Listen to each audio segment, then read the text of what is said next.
Bon, je pense que on est assez ému d'être ici parce que il y a beaucoup de têtes connues, des gens qu'on a, voilà, nos familles, nos amis, nos confrères, nos consoeurs, des étudiants qu'on a croisés, des étudiants qui travaillent avec nous aussi encore aujourd'hui. Donc c'est assez, voilà. C'est aussi le lieu où on a prêté serment. Il y a pas mal d'années de cela maintenant, donc se retrouver ici, c'est voilà. En plus là, la salle, elle est très pleine. On est un peu aveuglé, donc on ne vous voit pas tous, mais c'est voilà. Merci beaucoup pour votre venue.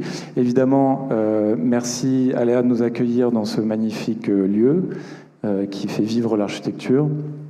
Merci David pour cette présentation Formule 1, mais voilà, c'est vrai qu'on va aussi en parler différemment et de notre travail et aussi parler de la manière dont on travaille. Je pense que ça c'est très important. Il n'y a pas que le résultat, mais la manière dont on travaille. Évidemment, merci Emmanuel de votre invitation et à Julien que nous voyons derrière là, d'être venu nous chercher pour nous proposer quelque chose qu'il était difficile de refuser. Alors, pour commencer, un tout petit, une nécessité, je pense, de ne pas oublier le contexte dans lequel nous sommes. Évidemment, on a une vue des choses très, très terre à terre, c'est le cas de le dire. De ne pas oublier dans quelle situation nous sommes, et vous allez voir au fur et à mesure que cette situation, voilà, bon, c'est une des dernières photos du fin fond de l'univers que l'on peut observer. À part les quelques étoiles très très fortes que vous voyez, tout le reste, ce sont des galaxies. Et c'est un grain de sable dans le ciel posé au bout de votre pouce. Donc si vous faites ça dans le ciel entier, à chaque fois vous verrez ça. C'est l'univers dans lequel nous sommes. Et dans cet univers, il y a des galaxies. Ça, c'est celle d'Andromède, la plus proche de la nôtre, mais qui est en fait celle qui nous ressemble beaucoup. Nous, on habite en fait dans cette galaxie, un peu dans la banlieue de cette galaxie d'ailleurs. On n'est pas tout à fait au centre. Donc si on regarde là dans cette image, c'est pas des poussières, hein. Chaque petit point, c'est une étoile. Et parmi ces poussières, il y a celle-ci qui est très importante, qui est le Soleil, qui nous apporte tant de choses au quotidien, qui nous inspire aussi beaucoup, puisque c'est une divinité presque pour nous, sans elle. Et finalement, la Terre qui tourne autour de ce Soleil, mais autant le Soleil, on l'a toujours vu, mais la Terre, ça a pris du temps en fait pour qu'on la voie. La première photo qui a été prise de la Terre, c'est-à-dire de l'espace, c'est celle-ci. Voilà, 46. Quand on pense qu'on est là depuis des millions d'années, sous notre forme plus ou moins évoluée d'êtres humains, ça fait réfléchir. Et ensuite, il a fallu encore un peu de temps pour prendre un peu de distance et voir cette Terre d'un peu plus loin. Donc ça, c'est une photographie prise en orbite autour de la Lune, en 66. Et la Terre, là, on la voit comme un croissant. C'est pas un croissant de Lune, mais un croissant de Terre. Et il a fallu attendre 67 avec cette photographie pour voir la Terre en entier. Et d'ailleurs, ça a eu un choc très important à ce moment-là. Ça a donné lieu à ce catalogue, le World Earth Catalogue, qui est en fait la Bible de toute la Silicon Valley. Je vous invite à le consulter. En fait, c'est une espèce de contre-catalogue en gros, qui dit qu'il faut vous débrouiller tout seul dans la vie. Puisque finalement, notre Terre, elle n'est pas très grande, donc à l'échelle de cette planète Terre, on est comme des dieux. Voilà, c'est ce qui est écrit. Ça, c'est vraiment l'insert quand on ouvre le catalogue. Et c'est assez fort parce qu'il y a une critique du système gouvernemental, des grandes entreprises, et ainsi de suite. Et ce qui est assez fou d'ailleurs, c'est que des gens comme Steve Jobs ont lu en fait ce catalogue. Quand on pense qu'ils ont fabriqué des entreprises qui sont aujourd'hui plus riches que des pays, c'est assez intéressant. Mais surtout, ce qui est intéressant, c'est cette photographie qui a suivi, qui est une photographie beaucoup plus claire, qui est de 72. Ça, c'est vraiment celle qui a été prise. Bon, c'était pas des photographes qu'on a envoyés sur la Lune, donc c'est pour ça qu'elle n'est pas très bien cadrée. Elle est sortie comme ça de l'appareil photo. Et c'est la Terre, vraiment, dans toute sa splendeur. C'est The Blue Marble, donc c'est la bille bleue. Cette bille bleue qui est perdue dans l'espace et qui, en 72, quand cette photo est sortie, c'est aussi l'année du Club de Rome. Alors, le Club de Rome, on a fêté les 50 ans de cet anniversaire. Et parmi tous les documents qui ont été produits à ce moment-là, il y a cette phrase: une croissance exponentielle ne peut jamais continuer très longtemps dans un contexte d'espace et de ressources finies. Et ça, pour ça, il fallait la voir, comprendre que nos ressources étaient finies. Et ça, c'est un peu notre contexte. Ça a d'ailleurs amené chez John McConnell le fait de fabriquer même un drapeau de la Terre à ce moment-là, où il a juste récupéré cette photo, il l'a mis sur un fond bleu pour essayer d'intimer à ce qu'au lieu qu'on se fasse la guerre, qu'on comprenne que finalement on était seul sur cette planète, qui était toute petite, qui était très fragile. Et c'est une pensée qui, ça fait 50 ans qu'elle est posée comme ça, on n'a pas l'impression que ça a percolé. Pas complètement. Parce que ça, c'est ce qui se passe dans des pays actuels sur Terre, sur cette petite bille bleue. Donc ça, c'est Dubaï l'année dernière. Je crois qu'on ne comprend même pas l'échelle de ce qu'on regarde, parce que même si on posait la tour Eiffel, elle paraît très petite là-dedans. Et puis des aberrations, comme celle-ci, d'un lieu où on a un promoteur turc qui s'est dit, tiens, allez, on va tartiner des maisons. Elles sont bizarres, hein. Je veux dire, quand on étudie l'architecture et qu'on la regarde, on a l'impression qu'il manque quelques étages. Puis surtout, elles sont dupliquées comme un tampon d'enfant. Quand vous leur donnez un tampon, ils font ça.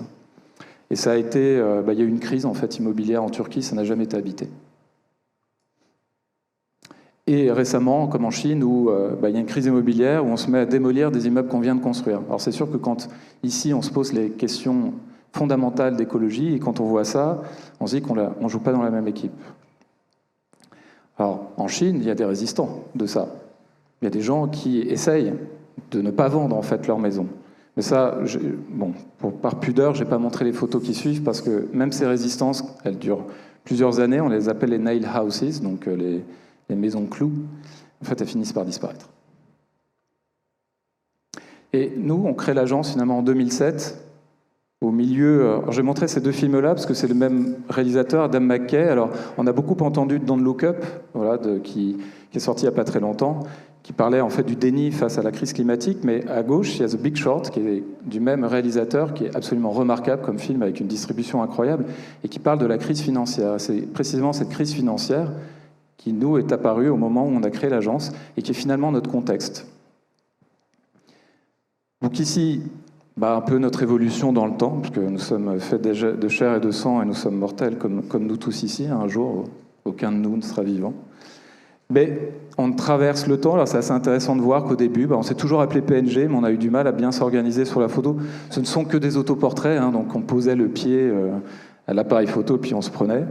Donc à gauche, sur le Pont des Arts, pourquoi ? Parce que on avait appris l'architecture juste à côté, à l'école de la Seine à l'époque, avant qu'elle ne devienne Val-de-Seine et qu'elle déménage dans le 13e. Ensuite, dans une exposition de John Pawson à Londres qui nous avait beaucoup intéressés. Pour nos 10 ans, devant la chapelle Saint-Bénédicte de Zumthor, un architecte qui est très important pour nous. Et la dernière fois qu'on a fait ce travail-là, c'était dans la couvent de la Tourette de Le Corbusier, en 2020. Et puis, agrégé à ces trois personnages que vous voyez là aujourd'hui, en réalité, l'agence, elle existe depuis maintenant 16 ans. Si on regarde bien, ça, c'est la liste complète des gens qui sont venus en fait à l'agence et qui y sont encore actuellement pour certains. Donc Tina n'a pas pu venir, c'est son anniversaire d'ailleurs aujourd'hui, et qui est dans l'agence plutôt de Voiron, mais on a Ivani qui est dans la salle, Quentin et Marie qui nous accompagnent aujourd'hui à Paris, et puis Lucie, pareil, qui est à Grenoble actuellement. Et puis ensuite, la liste complète des gens qui sont passés par l'agence, dont certains sont dans la salle aujourd'hui. Voilà, c'est une petite famille. Hein. Et des choses importantes dans notre manière de travailler, c'est que depuis le début, on a toujours prôné le voyage. C'est-à-dire que même si on n'avait pas beaucoup de projets, pas beaucoup d'argent, on se rendait compte d'une chose, c'est que l'architecture, il fallait la visiter. Donc on fait l'effort en fait, de se mettre dans des positions où on prenait la voiture et puis on allait voyager. On l'a fait beaucoup en Suisse parce que c'est quand même un pays, on a du bol avec une architecture extraordinaire et elle est juste à côté. Donc on l'a fait, puis on a tiré aussi en Autriche pour aller dans le Fort Alberg, pour aller voir et faire nos petits curieux comme Pedro ici, pour aller voir comment étaient fabriquées les maquettes de Zumthor, parce qu'à droite, la photo en haut à droite, c'est une architecture de Zumthor, mais de comprendre comment ils concevaient le projet avant de réaliser les bâtiments. Et puis de se retrouver aussi dans des lieux fondamentaux, comme l'abbaye du Toronnais, le couvent de la Tourette, là où on entre dans ce petit couloir là, qui est très singulier. Le cube de Bregenz, où on voit d'ailleurs Ivani en train de marcher dans le hall du musée. Et puis notre dernier, et c'était notre premier voyage d'agence, parce qu'en fait on était tout seuls avant, tous les trois. Là on a décidé de rassembler les gens qui travaillaient avec nous, puis on a fait un voyage où là on a été aller voir tous ces projets, entre autres de Caruso St. John, et aussi de Bader, tout ça, d'aller les voir en vrai. Donc on continue à faire ce travail-là parce que aujourd'hui, on est tellement dans un monde de l'image que l'architecture, on l'aperçoit souvent par l'image, et on oublie en fait à quel point c'est terriblement réducteur. De faire aussi un travail qu'on a toujours fait depuis le début, d'aller voir les gens qui extrayaient la matière. Parce on le sait, c'est quelque chose que l'on partage, même si on a des cultures et des horizons culturels différents, on s'est tout de suite reconnu dans une attention à la matière. Et donc on a toujours fait l'effort d'aller voir ceux qui font, en fait. Donc c'est d'aller voir les carrières, d'aller voir aussi les cimentiers quand ils fabriquent leur ciment, d'aller voir comment un bûcheron va aller tailler son bout de bois dans le Vercors, enfin, de faire ce travail-là pour ne pas arriver juste avec ce qui a souvent été un peu le cas, c'est-à-dire des produits très très manufacturés, un peu comme des plats préparés, et d'arriver presque avec un cahier de tendance, donc couleur bois ou couleur béton, mais d'essayer de comprendre que c'est pas ça en fait l'architecture, on fabrique ça avec des matériaux réels et qui ont une réalité humaine derrière. C'est-à-dire qu'il y a des gens qui travaillent pour que ces matériaux arrivent sur un chantier. Et aussi, l'étape d'après, c'est ceux qui prennent cette matière et en font un matériau, c'est-à-dire l'outil principal de l'architecture, celui qui permet d'édifier des lieux. Et donc de se confronter aussi au savoir-faire et d'essayer de comprendre aussi, quand on dessine un détail, c'est un détail d'architecte, c'est un détail d'une culture très disciplinaire, mais qu'à un moment, il faut qu'il rencontre aussi une culture qui est celle du faire. Et que d'avoir cette humilité de se laisser acculturer en tant qu'architecte à cette culture du faire. Donc ça veut dire changer son dessin au contact des artisans avec qui on travaille. Et de ne pas le vivre comme une petite mort, mais bien au contraire, comme une œuvre collective. Et puis aussi un travail lent et patient qui nous a toujours guidés à l'agence, qu'on a à un moment perdu parce qu'on s'est retrouvé aussi pris dans le tourbillon des projets et qu'on est en train de remettre en place durablement, qui est la question de la maquette physique. Évidemment au début, même encore aujourd'hui, d'ailleurs on les fait nous-mêmes, on se fait aider maintenant un peu, mais c'est vrai que souvent on les fabriquait nous-mêmes en plein milieu de la nuit aussi. On se faisait des charrettes de maquettes. Voilà. Et ce sont des objets maintenant qui nous accompagnent, qui sont avec nous dans nos agences, qui ont tellement d'histoire. En plus, quand le temps passe, c'est un peu comme les photographies, vous la prenez sur le moment, elle a peu de valeur, mais 10, 15 ans, 20 ans plus tard, il y a la perspective qui se crée et la relation est complètement différente. Et c'est pareil avec nos maquettes. Et puis, on n'avait pas beaucoup d'entre-gens, on avait juste chevillé au corps que l'architecture était d'intérêt public. On avait un diplôme d'architecte, alors DPLG, donc il n'y avait pas la HMO, donc direct on pouvait signer des permis de construire, avec une loi qui fait la loi de 77 que l'architecture est d'intérêt public, puis on se disait, on a tout à fait notre légitimité à se présenter à des marchés publics. Donc on est allé sur marcheonline.com, on a épluché les appels d'offres, et puis dans ces appels d'offres, on a sorti des premiers projets. Donc à gauche, ça c'était une opportunité, c'est notre première agence physique, parce qu'au début, on a plutôt notre première adresse, c'était le studio où vivaient Nico et sa femme. Mais ensuite, on faisait des perces pour des archis d'intérieur qui étaient à côté, et puis il y avait là un local qui était dispo, on l'a réhabilité, c'est devenu notre local. Une maison, la maison à Toulouse, donc qui est une petite commande privée de l'oncle de Nicolas, qui a été fabriquée en autoconstruction, mais où on a au moins accompagné le projet, le dessin, jusqu'au permis de construire, puis on est venu régulièrement voir comment ça avançait, puis jusqu'à aller, évidemment, une fois que c'était terminé, prendre des photos du résultat. Puis notre premier marché public, le centre de tri du Jardin des Plantes, à Paris. Donc sur le moment, c'était un centre de tri de déchets, on en ferait presque une spécialité. Il y avait très peu de gens qui s'étaient présentés, parce que c'est vrai qu'un centre de tri de déchets, ça ne fait pas rêver, mais c'est au Jardin des Plantes. Voilà. Donc on a fait ce projet. Pareil, il y avait une restructuration du Palais Bourbon, il n'y a pas eu énormément de réponses, c'était un MAPA, ce n'était pas des concours, ces petites procédures. On a fait un escalier dans le Palais Bourbon, qui était vraiment une expérience très fondatrice pour nous. Des logements sociaux, les premiers logements que nous avons construits pour Élogician, donc bailleur social parisien.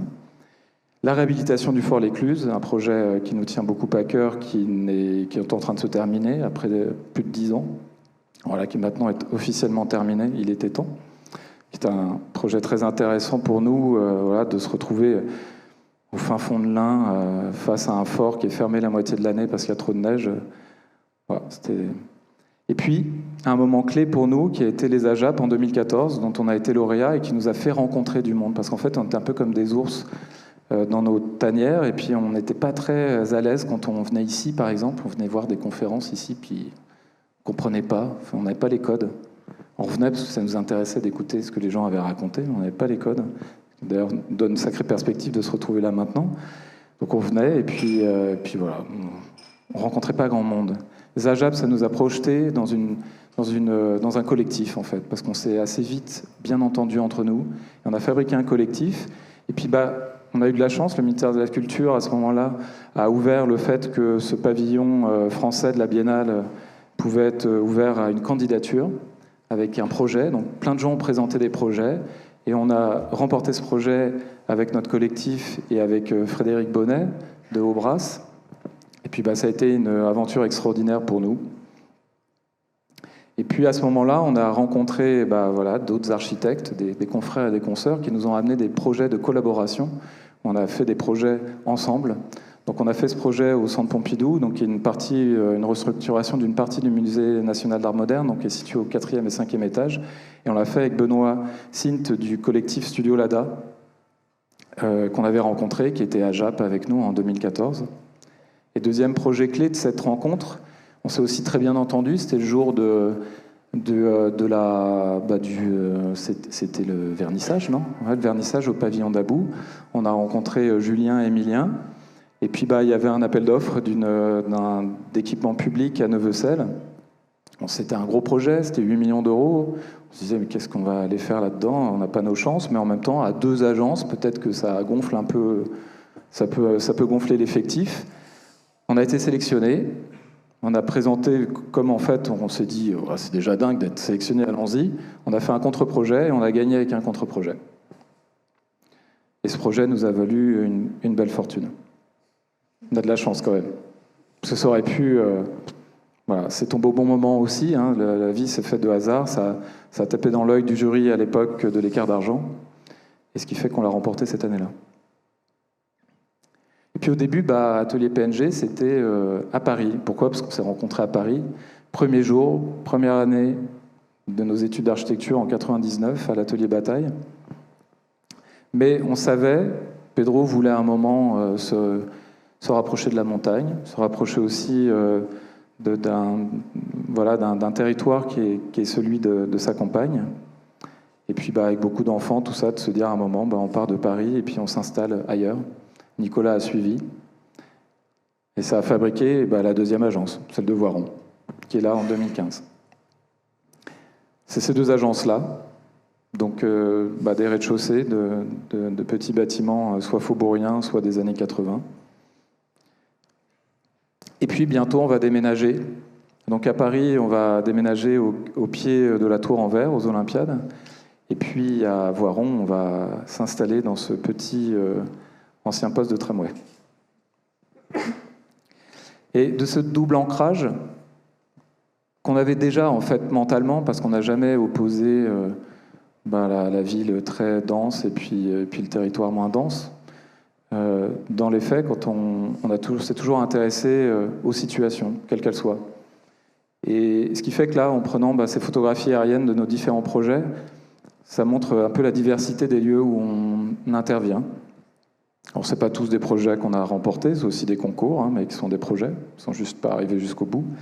Et c'est toutes ces situations qui nous intéressent et qui, collées une à une, dessinent une chose qui est très importante, c'est que l'architecture, d'ailleurs, c'était le projet des unités pédagogiques, c'était de faire en sorte que des écoles d'architecture soient partout en France, qu'elles soient ancrées dans leur territoire. Et d'ailleurs, c'est assez marrant parce qu'on a certaines... Bon, il n'y en a qu'une qui porte vraiment le nom carrément, c'est l'école de Bretagne, l'école de Rennes. Alors, il y a celle aussi de Rouen, qui est l'école de Normandie. Peut-être qu'elles vont...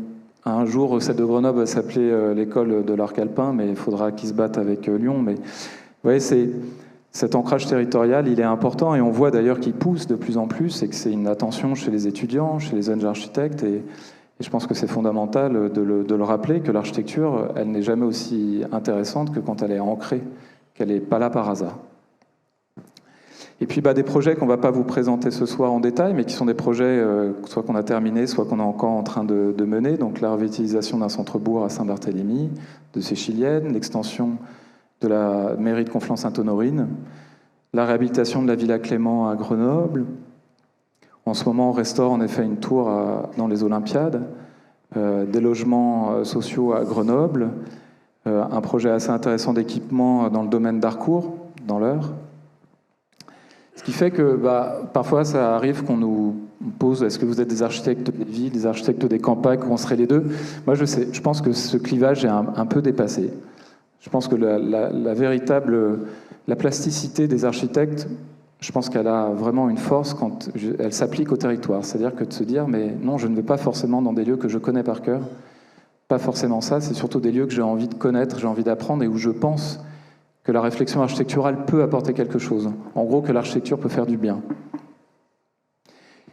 Et que, lié à ça, il faut toujours, de fait, faire attention évidemment au lieu où on intervient, se poser toujours la question de l'usage, même si l'usage a une connotation contemporaine. C'est-à-dire qu'on le voit avec la réhabilitation, qui est un sujet de plus en plus important, et c'est la thématique aussi de cet ensemble de conférences qui vont être tenues, c'est qu'en fait l'usage il peut évoluer dans le temps. Le lieu, lui, il évolue pas, de toute façon c'est sur la terre, le bâtiment, à de rares exceptions, on ne le déplace pas, on peut le réhabiliter mais on ne le déplace pas. Et donc ensuite se pose aussi la question de la matière qui est utilisée, soit la matière dont déjà est composé le lieu dans lequel on travaille, soit la matière aussi que l'on apporte dans ce lieu. Et donc on a fait un choix de prendre à chaque fois, lié à ces trois thématiques, 2 projets qui sont dans des situations avec des échelles différentes, un peu contrastées, et qui en fait ont des liens très forts entre eux, de fait, puisque notre manière de travailler n'est pas différente en fait selon les situations. On prend toujours les choses de la même manière, avec le même sérieux. Et donc à chaque fois de choisir ça, ce qui fait qu'on se retrouve avec 6 projets à vous présenter. Donc je vais commencer par les 2 premiers projets qui sont liés davantage au lieu, ça n'exclut pas les autres champs, mais c'est vraiment le lieu qui est le plus important. Et je commence par là. Bon, c'est bien de rappeler que l'architecture est une discipline, qu'il y a des gens qui nous ont précédés, un peu comme on fait dans la science, où il est hors de question d'aller remettre en question ce qui a été pensé avant, c'est plutôt de se dire qu'on s'appuie dessus en fait pour continuer. Et notre discipline, elle est fondamentale, il y a des choses qui ont été construites, mais aussi des choses qui ont été dites. C'est vrai qu'Alvar Aalto, quand il dit ça, je pense qu'il a à peu près tout dit, quoi. Rien de vieux ne ressuscite jamais vraiment, mais cela ne disparaît jamais tout à fait non plus. Et toute chose qui a été un jour émerge dans une forme nouvelle. Ce qui nous amène au premier projet qu'on vous présente, qui est le théâtre Jacques Haïk, qu'on connaît maintenant beaucoup mieux sous le nom de Grand Rex, qui est un projet qu'on a mené avec Stéphane Thomasson, donc architecte, et avec Charles Vicarini, qui est éclairagiste, qui a fait un travail remarquable, comme on va le voir, et aussi avec Bernard pour la structure et Max pour tout ce qui est fluide. Voilà. Et avec toutes ces entreprises, pour essayer de tenir le tempo, je ne vais pas toutes les citer, mais elles sont toutes là, qu'on ne les oublie pas, et qui font en fait les projets. Donc voilà le Grand Rex. Quand on arrive sur le projet, il est comme ça. On est en mars 2020. Le topo, c'est de faire un ravalement. Simple. Alors moi, quand je vois ce bâtiment-là, assez iconique, mais qui en même temps qui a connu beaucoup d'interventions différentes, je me dis c'est un peu dommage, si c'est juste un ravalement, peut-être qu'on peut profiter de ce projet-là pour aller plus loin. Donc on propose au directeur du Grand Rex, essayons de faire plus que ça. Le Covid arrive à ce moment-là, ce qui fait qu'on a un temps de réflexion un peu plus important que celui qu'on a d'habitude, puisqu'on se retrouve chez soi avec Internet, donc la possibilité de faire des recherches, et donc d'essayer de creuser en fait la question de c'est quoi le Grand Rex. Et aussi de se retrouver et de se dire, on est en 2020, on va intervenir sur un bâtiment art déco des années 30. Donc forcément, on va pas se peindre en zèbre alors que nous sommes des ânes. Donc de se dire, c'est quoi d'intervenir, d'arriver en tant qu'architecte 100 ans plus tard sur un bâtiment. C'est vrai que nous, il y a un travail de ces architectes Caruso Saint-John qu'on suit depuis très longtemps et qui nous a toujours beaucoup inspirés et qui joue en fait de cette ambiguïté de c'est quoi cette intervention dans des lieux avec ces architectures aussi fortes, et qui arrivent avec brio à le faire. Donc c'est des gens qui nous accompagnent et qui font qu'on pense le projet avec eux. Donc voilà un bâtiment assez particulier, une très grande salle, 3200 places à l'origine, aujourd'hui 2702, mais ce qui en fait quand même le plus grand cinéma du monde aujourd'hui, parce que les autres en fait ont tous fermé boutique, parce que c'était difficile de maintenir un bâtiment comme ça. Très peu de documentation dans le fond au niveau des plans, quelques plans comme ça, qui sont même glanés dans l'architecture d'aujourd'hui. En fait, dans les archives, il n'y a pas ces plans-là. Pour essayer de comprendre comment le bâtiment est conçu, on comprend qu'il y a des infrastructures en béton, et au-dessus, c'est un bâtiment en arche-charpente métallique. Mais quand même quelques plans assez beaux, comme ça, des blueprints, parce qu'en fait, c'est un bâtiment qui a été conçu par 2 architectes, un français, Auguste Buisin, et John Eberson, un américain. Et donc on retrouve, voilà, même avec écrit DWG sur un des cartouches. Je ne sais pas si c'est un lien avec AutoCAD. Mais c'est aussi cette matière qui nous sert à essayer de comprendre quand même certaines choses. Alors c'est des plans de projet, hein, c'est pas un DOE, donc on ne sait pas si c'est exactement ça qui a été réalisé, mais on s'en sert. Mais surtout une chance énorme, c'est que c'est un bâtiment très iconique. Et donc lié à l'activité qui est dedans, qui est le cinéma, il a été énormément photographié. Donc on avait par contre un ensemble incroyable de photographies de toutes les époques. Ça nous a énormément servi pour essayer de comprendre comment le projet, avec le temps, avait évolué, comment les interventions avaient été faites, quelques instantanés de chantier très importants pour nous aussi, pour essayer de comprendre comment la marquise était fabriquée, dont une énorme partie avait disparu, et puis des photos très belles comme ça, comme des années 30, qui permettent en fait de comprendre aussi l'évolution du temps. Dans les années 40, en plus parmi les premières photographies couleurs que nous ayons du Grand Rex, parce qu'il y avait un photographe, André Zucca, qui se baladait avec des pellicules Agfa allemandes pour prendre des photos couleurs de Paris. Elles sont assez belles, elles nous ont été très utiles. Et puis, voilà, additionné avec le temps qui passe, 90 ans de photos. De ça, on en a extrait des certitudes, c'est que tout n'avait pas disparu, certains éléments avaient survécu, ce qui nous a permis, parce que le bâtiment est sa première archive, il y avait une marquise qui avait l'air tout à fait basique des années 80, et en fait, elle était placée exactement à la même hauteur que celle de 1932. Et donc, en retirant juste un petit élément de zinc, on se rendait compte que toute la structure était encore là. Et puis aussi des éléments de décor qui étaient pris dans des toiles, des entoilages, des peintures, des enduits, qui nous ont permis d'essayer de comprendre ce qu'était le Grand Rex à l'époque. Un travail qu'on a fait aussi avec ECMH, qui est spécialisé là-dedans, donc de faire des stratigraphies. En fait, on gratte l'épiderme, comme vous l'avez ici d'ailleurs, on voit bien l'épiderme, d'essayer de comprendre toutes ces époques, additionnées, d'essayer de comprendre quelles étaient les couleurs de l'époque. Et en fait, on s'est rendu compte que le bâtiment, qui était très connu pour sa couleur rouge, en fait, n'était pas rouge du tout. Et puis, voilà, des choix d'architectes, une architecture métallique, mais avec un mortier béton. C'est un bâtiment qui voulait aussi, un peu comme au cinéma, être un décor. Et donc, au lieu de fabriquer, probablement pour des raisons techniques, un bâtiment de grand appareil en pierre, ils l'ont fait en béton et puis ils ont peint des fausses pierres dessus.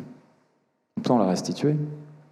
Donc, c'était un travail important aussi d'essayer de reconstruire les choses. Donc ça, c'est le seul bout de marquise qui nous restait, qu'on a intégralement modélisé, qu'on a essayé de comprendre, et puis d'essayer d'imaginer comment on pouvait restituer, sans document, à part des photographies, cette marquise.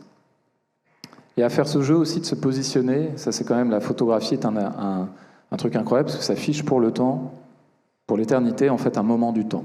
C'est incroyable, c'est un vrai pouvoir de super-héros. Et quand on compare deux photos en les prenant exactement au même endroit, c'est un outil extraordinaire. Donc ça nous a permis d'essayer de comprendre tout ce qui avait été rajouté, tout ce qui avait disparu. Donc à partir de ça, on s'est rendu compte que, par exemple, en haut, il y avait historiquement les lettres du Rex, il y en avait 2 x 3, et elles tournaient. Sauf que ça avait fini par être démonté. Donc on s'est dit, on va le refaire. Et puis aussi d'essayer de réinterpréter cette structure. À gauche, c'est celle d'époque, qu'on réhabille comme en 1932, et puis toute la partie qu'il a fallu restituer. Donc à façon, pas avec exactement les mêmes méthodes que l'époque, parce qu'on n'a pas utilisé de rivet, parce qu'aujourd'hui, refabriquer ça en rivet n'a pas beaucoup de sens. Donc de s'adapter avec les méthodes contemporaines, et puis en le faisant avec des matériaux plus légers, pour au moins s'assurer que le bâtiment n'allait pas être surchargé, donc de le fabriquer en aluminium au lieu de l'acier.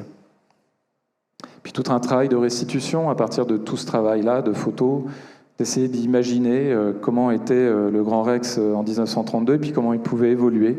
C'est-à-dire à la fois accueillir cette modernité qui s'était ajoutée avec le temps, puis l'évolution aussi de la manière dont le cinéma fait de la réclame pour que les gens rentrent dedans, donc avec l'arrivée de ces écrans numériques, entre autres, puis tout en conservant ce qui était l'âme du bâtiment, selon nous, et avec un travail, évidemment, dans un bâtiment comme ça, de jour et de nuit, puisque c'est un bâtiment qui vit quasi toute la journée. Pas toute la journée au sens large du terme. Puis voilà un chantier, cet échafaudage, qui, on savait, pendant au moins 2 ans, allait complètement recouvrir le bâtiment, qui était un moment assez émouvant, qui nous donnait aussi des perspectives assez incroyables sur Paris. Et puis ce travail d'aller travailler sur l'épiderme du bâtiment, de le creuser, pour essayer de découvrir ce qu'il a été. Et puis le moment de travailler avec les entreprises, et puis aussi avec la DRAC, pour essayer parce que c'est un monument historique inscrit, pour tout ce qui est de l'extérieur et la grande salle, d'essayer de trouver des méthodes contemporaines pour restituer les choses et pour en même temps satisfaire une nécessité de coût par rapport à un maître d'ouvrage privé, sans non plus en plus insulter l'avenir, c'est-à-dire de faire des choses réversibles. Un jour, peut-être quelqu'un le restaurera dans 30 ans et puis il fera autre chose. Et puis un travail de nuit qu'on a mené avec Charles. C'était des moments très forts où on arrivait à la tombée de la nuit et puis on testait en fait avec des appareils pour s'assurer en fait que cette architecture allait être autant réactive de jour comme de nuit. Donc ça a demandé beaucoup d'essais. Puis arrive le moment où l'échafaudage descend, ça a mis plusieurs jours. Le bâtiment a commencé à se révéler à Paris de nouveau, des essais de lumière, puis jusqu'à arriver à son inauguration 90 ans après sa construction. Donc voilà, ça c'était de très belles photos qui ont été prises par un architecte, Laurent Cronental, qu'on recroisera, un photographe, pardon, Laurent Cronental, qu'on recroisera plus tard, qui avait fait des très belles séries sur des architectures du XXe siècle, dont les tours nuages. Et puis on avait trouvé son travail très beau, et puis là c'était un beau projet, et puis on s'est dit pourquoi pas faire appel à lui, alors que historiquement on avait plutôt tendance à tout faire nous-mêmes, y compris nos photos. Et c'était très intéressant parce que c'était un autre regard, un autre point de vue sur ce beau projet. Voilà, qui est avec des moments assez rigolos, on dirait presque une queue de diable. C'est un bâtiment qui nous intéresse beaucoup et dans lequel on continue à travailler. C'est-à-dire qu'on n'a pas tout pu faire pour cette inauguration, donc on continue à faire un travail de restitution de certains éléments, dont des décors ici, qui ont complètement disparu, qui sont des éléments, moi à part des photographies, j'avais rien, donc à partir des photographies, on a essayé d'imaginer comment c'était fabriqué. Donc ça veut dire redresser les photographies, essayer de mesurer les choses, récupérer des photos qui sont un peu en angle et tout pour essayer de comprendre quel est le relief aussi de ce décor, pour proposer une restitution pas totalement à l'identique, puisqu'on n'avait pas la matière d'origine, tout avait disparu. Là, on a travaillé avec Socra, qui avait travaillé aussi sur le Luxor, qui sont des gens absolument remarquables, qui ont un savoir-faire sur le staff et sur la mosaïque. Alors c'était assez émouvant quand ces éléments sont arrivés, parce qu'on s'est rendu compte qu'on ne s'était pas trop trompé. Et le Rex avait d'ailleurs, quasi le jour même, pris une photographie au même endroit qu'une photo de l'époque. Ils avaient comparé en disant que c'était presque le Rex renaissait. C'est assez touchant quand on travaille pour un maître d'ouvrage. C'est une famille qui possède le bâtiment depuis 80 ans, donc c'est un joyau pour eux, quoi. Ils y vivent quasi à demeure. Et puis voilà, ça c'est un moment aussi très émouvant, c'est quand on creuse le bâtiment, on retrouve des choses perdues. Et ici, il faut avoir un peu l'œil. En fait, il y a le nom des architectes qui ont travaillé sur le projet. Auguste Buizin, John Eberson, qui sont quand même ces deux architectes qui ont travaillé sur ce projet, qui l'ont fait naître, avec des cultures très différentes, et puis qui sont plus là, et qui mettent une forme de perspective quand même dans ce qu'on fait en architecture. C'est que quand on arrive à fabriquer des lieux qui nous survivent, c'est quand même très bon signe. C'est-à-dire qu'on fait quelque chose d'utile, quelque chose qui dépasse notre simple existence. Donc deuxième projet dans cette thématique d'un lieu singulier qu'on vient révéler. Alors là, c'est pas du tout la même échelle. C'est une petite halle, la halle Charminel, à Coublevis. Donc, petit MAPA, je crois que c'était combien au final, 180 000 € de travaux, un truc comme ça. Donc, vraiment un tout petit projet qu'on a fait en 2021 et puis qu'on a terminé en 2022. Donc, c'était un ensemble, en fait, c'était un silo dans lequel étaient rangées des choses. Ça appartenait à la ville, qui a sa mairie juste à côté, avec des interventions de différentes époques, des rideaux métalliques. Bon, ça payait pas trop de mine, mais quand même, ils avaient compris que c'était une ancienne halle, que cette halle, elle pouvait être potentiellement rouverte au public et utile. Donc il y a eu un MAPA qui a été ouvert, et auquel on a répondu, qu'on a remporté. Puis tout de suite, ça nous a rappelé un projet qu'on avait visité, comme quoi il faut visiter quand même l'architecture tant qu'on peut. Le musée Angelica Kaufmann, qui est une intervention dans une architecture assez semblable. C'est une architecture dite vernaculaire, qui est un peu une difficulté pour nous architectes, parce qu'elle n'est pas signée, on n'a pas la trace des gens qui l'ont conçue, et pourtant elle est là, elle a dans le fond la même valeur qu'une architecture où il y aurait la signature d'un architecte, et qui traverse le temps, qui est utile, qui change d'usage, mais qui est toujours là, qui abrite, qui remplit son rôle, quoi, presque vitruvien de l'architecture, et qu'on invoque dans le projet. Et donc forcément, dans un projet comme celui-ci, la première chose que l'on voit, c'est la halle. Et que tout ce qui s'est rajouté au fur et à mesure et qui a fait perdre ça, en fait, il faut le déposer pour révéler la halle. Et donc on a fait à ce moment-là tout un travail de relevé de cette halle pour essayer de comprendre comment elle était conçue, les différents types d'assemblage que, honnêtement, nous, à l'école d'architecture, quand on nous a enseigné l'architecture, on n'a pas eu vraiment de cours là-dessus. Ce sont des choses qui reviennent maintenant. Maintenant, les étudiants de première année, ils comprennent ce que c'est qu'un embrèvement, une tenon mortaise, un mi-bois, le fait de se retrouver avec des choses qui étaient assez naturelles avant chez les architectes, qui étaient un vocabulaire qu'on a perdu avec le temps, puisque on a oublié en fait ces manières de faire. Un moisage, tout ça, des mots presque d'un autre siècle. Et en l'analysant, vous voyez une maquette qu'on a faite à côté qui nous a permis aussi de réfléchir à ce projet. C'est une maquette très simple qui montre qu'en fait c'est une ossature, c'est un type, c'est une typologie d'architecture, la halle. Ça, en général, essaye d'avoir un peu de portée pour permettre des usages différents dedans. Et puis assez régulièrement, vous avez une trame. Et comme ici on a affaire à une charpente bois assez traditionnelle, on a retrouvé en fait les marquages qui sont des marquages en fait latins, qui sont des choses qui nous restent de l'art de la charpente latine et qui permettent de retrouver, et on le voit ici, on se rend compte qu'il nous manque aujourd'hui certaines fermes qui ont dû disparaître, en fait, certaines travées. On ne sait pas d'ailleurs si de l'autre côté il y en avait plus que 8, mais en les repérant, on voit qu'on avait au moins les 8, 7, 6, 5, 4, 3 sous la main. Et puis aussi d'imaginer ce que pouvait être cette halle, parce qu'elle n'est pas très grande en fait, l'espace fermé n'est pas très important.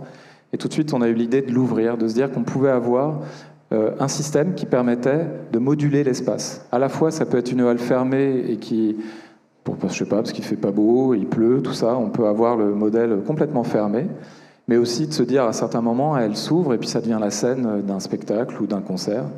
Aussi accueillir évidemment un marché, ce qui est assez typique pour les halles. Donc là, de permettre au marché de s'installer dans cette partie de la ville et d'imaginer tout ça. Et puis arrivent ces moments importants là de chantier où on commence à déposer les choses. On fait aussi un travail de révéler à la fois les maçonneries et la charpente en bois pour retrouver la matière originelle derrière des tonnes de peinture. Puis aussi de se rendre compte qu'à certains moments, on a fait des erreurs, on a mis dans des positions difficiles des matériaux qui n'aiment pas ça. Le bois n'aime pas être avec de l'eau stagnante, donc au moment ça pourrit. Et de faire aussi un travail dans ce cas-là denture. Donc pareil, un autre mot qu'on avait un peu oublié en architecture, c'est au lieu de remplacer totalement la ferme, il suffit juste de découper jusqu'au moment où le bois est sain et de fabriquer une pièce qui a exactement la bonne forme et puis de venir la greffer, comme on grefferait un membre à quelqu'un qui en a perdu un. Et puis toujours dans ce travail de la maquette, qu'à l'agence on a toujours pratiqué à la fois, qu'elle soit numérique ou physique, de se projeter, puis d'imaginer, de regarder comment les choses allaient être construites, et avec pas grand-chose finalement, d'ajouter quelques éléments de bois, un chevron en plus, des lithos, un tout petit peu de tôle, alors ici en plastique, un peu particulière, pour permettre à la lumière de rentrer à l'intérieur de la halle. Et il suffisait de pas grand-chose en fait. Et là, par contre, on se rendait compte qu'à l'échelle de ce qu'on voulait fabriquer, c'est-à-dire de ces grandes portes qui pouvaient devenir un abri, ça allait être assez lourd en fait à porter. Donc là, on s'est mis à réfléchir à un système assez sophistiqué de tringlerie, avec des moteurs qui permettent en fait de monter ces éléments et qui permettent d'avoir, comme on le montre ici avec cette photographie, d'ouvrir complètement cette halle sur son jardin en face. Un jardin qui a été fait de son côté par l'atelier des Cairns, pour lui répondre en fait. Donc ça, c'est les photos qu'on prend quand on est archi, c'est-à-dire qu'il n'y a personne encore dedans, dans le bâtiment. Limite, le bâtiment n'est pas touché, il est cristallin, et ensuite il va être souillé par les gens. On les prend aussi, ces photos. Mais justement, ce qui est intéressant, on va le voir après, c'est qu'évidemment, on ne le fait pas pour ça. En fait, on le fait parce qu'il faut qu'il y ait des gens dedans. Plein de petits détails, des des petites travail sur le sol aussi avec des cailloux spécifiques. Un dessin d'architecte aussi, hein, parce qu'il faut se faire plaisir. L'architecture, il y a aussi c'est jovial de dessiner, surtout quand ça va être construit derrière. D'imaginer le bâtiment aussi de jour et de nuit, comme on le fait systématiquement. Et puis voilà, ça c'est la photographie un peu glacée de l'architecte. Et puis la photographie d'après, c'est quand les gens arrivent, et que le bâtiment s'ouvre, et puis qu'il est investi, qu'il est vivant, et qui fait que on comprend pourquoi on fait tout ce travail pendant plusieurs mois, voire plusieurs années, qui est qu'on possède le projet toujours, parce il nous accompagne. On possède un peu le bâtiment le temps du chantier, mais la réalité c'est que c'est temporaire. Ensuite, on remet les clés à la personne qui a voulu, ou les personnes qui l'ont voulu, et que c'est un moment de grande joie. Et on le voit ici, c'était très heureux de retrouver cette halle qui devient un équipement public, qui fait de l'architecture un bien public, et qui fait qu'on est heureux de continuer à pouvoir travailler sur ce type de projet qui, selon nous, ont du sens.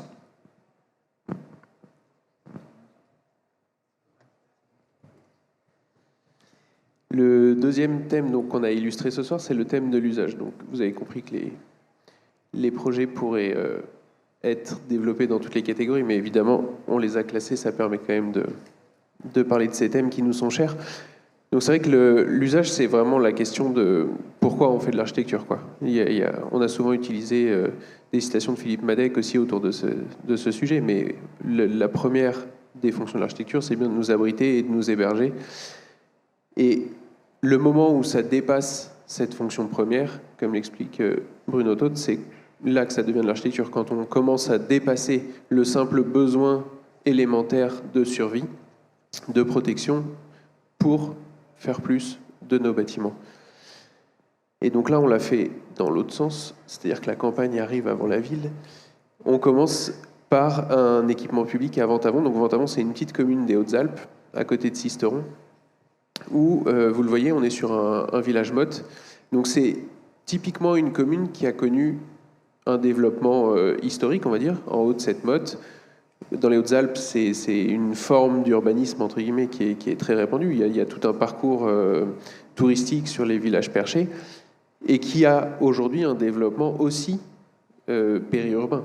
Donc qui n'est pas accolé à la ville motte, parce que la topographie ne le permet pas, mais ils ont aussi cette capacité à étendre la ville autour. Et aujourd'hui, les élus à Ventavon, ils avaient un projet, ils portaient un projet d'école. Donc ce qui est déjà en soi remarquable, c'est-à-dire qu'ils voulaient, pour une ville qui fait à peine quelques centaines d'habitants, conserver un lieu scolaire au sein du village, mais en plus ils voulaient le conserver dans le lieu historique, donc dans le village perché. Et c'est vraiment une question d'usage, parce que c'est comment aujourd'hui, dans un contexte de déprise des centres historiques, on le voit bien, aujourd'hui les centres historiques se vident, toutes les villes moyennes, les petites villes le vivent, il y a un problème autour de ça, on ne sait pas quoi faire pour les revitaliser.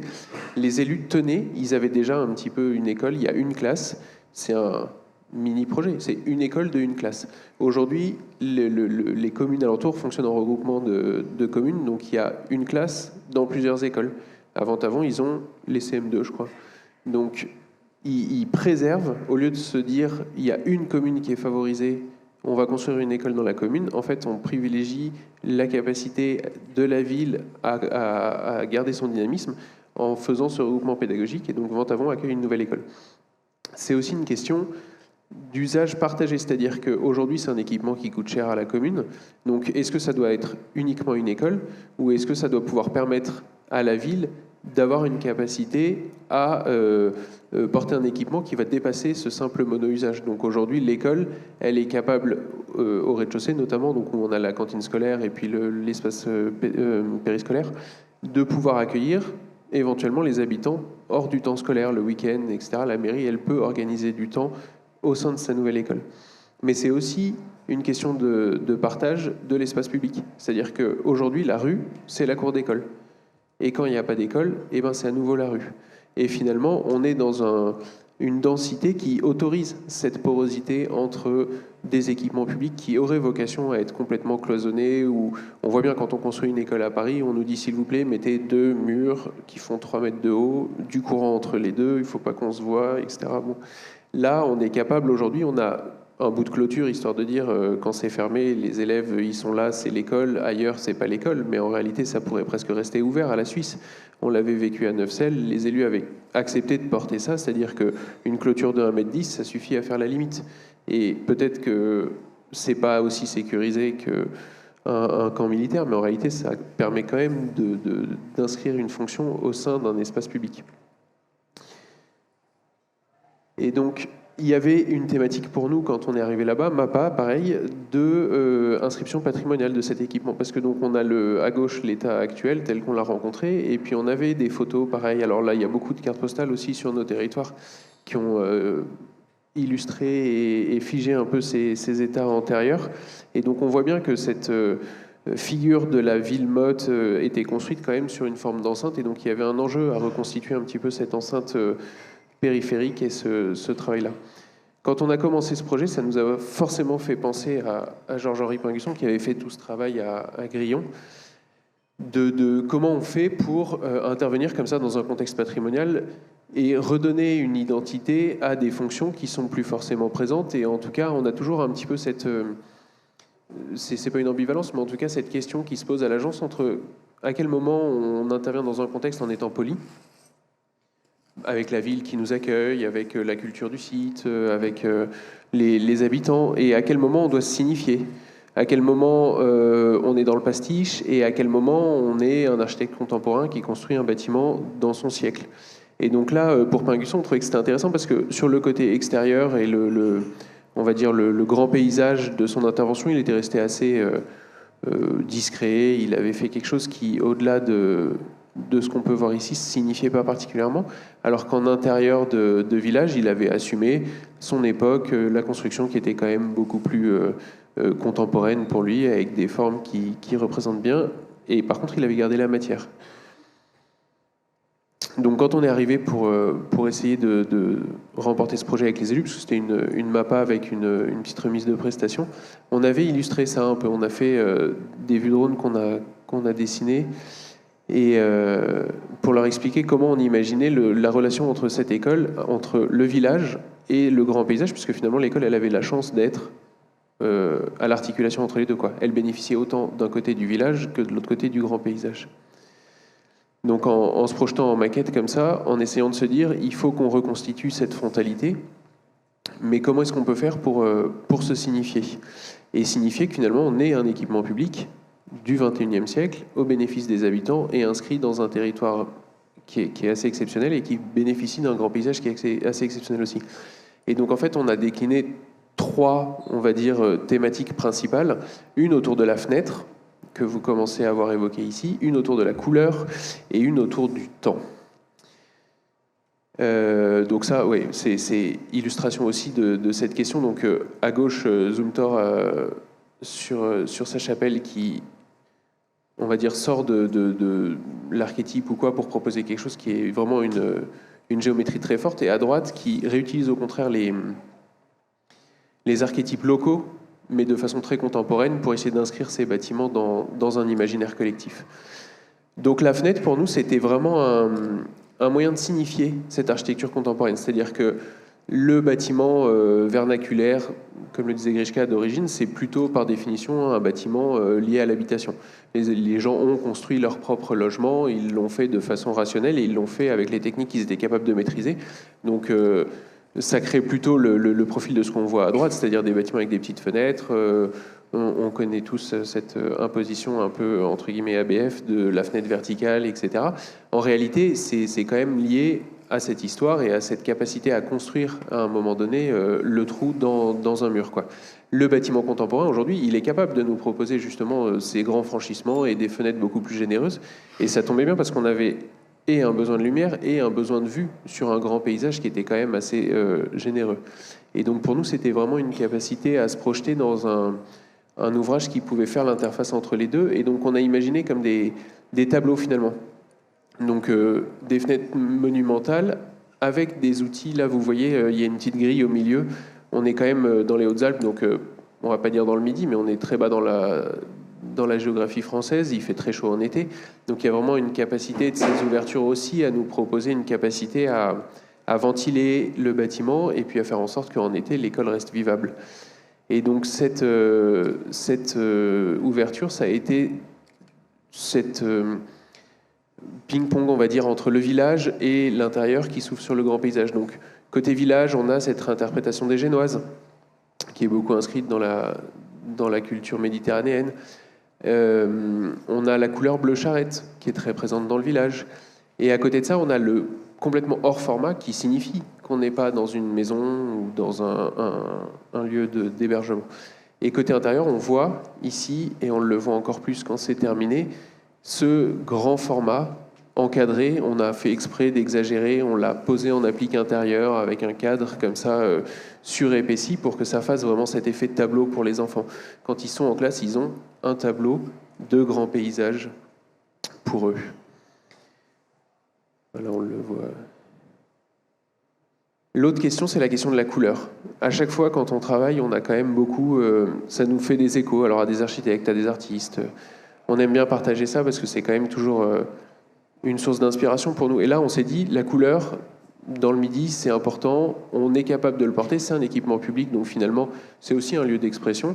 Et il n'y a rien qui nous autorise qui nous interdit, de rêver de quelque chose qui soit très coloré.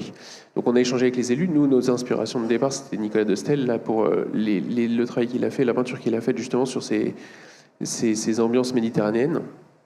Et on a proposé aux élus d'avoir comme ça des ambiances très contrastées, qui passent des couleurs très très chaudes, donc dans la cantine scolaire, où on est finalement dans l'endroit où on passe le moins de temps dans la journée, on a une couleur rouge très soutenue, mais finalement c'est pas très grave, parce que c'est pour la demi-heure, 3/4 d'heure de repas.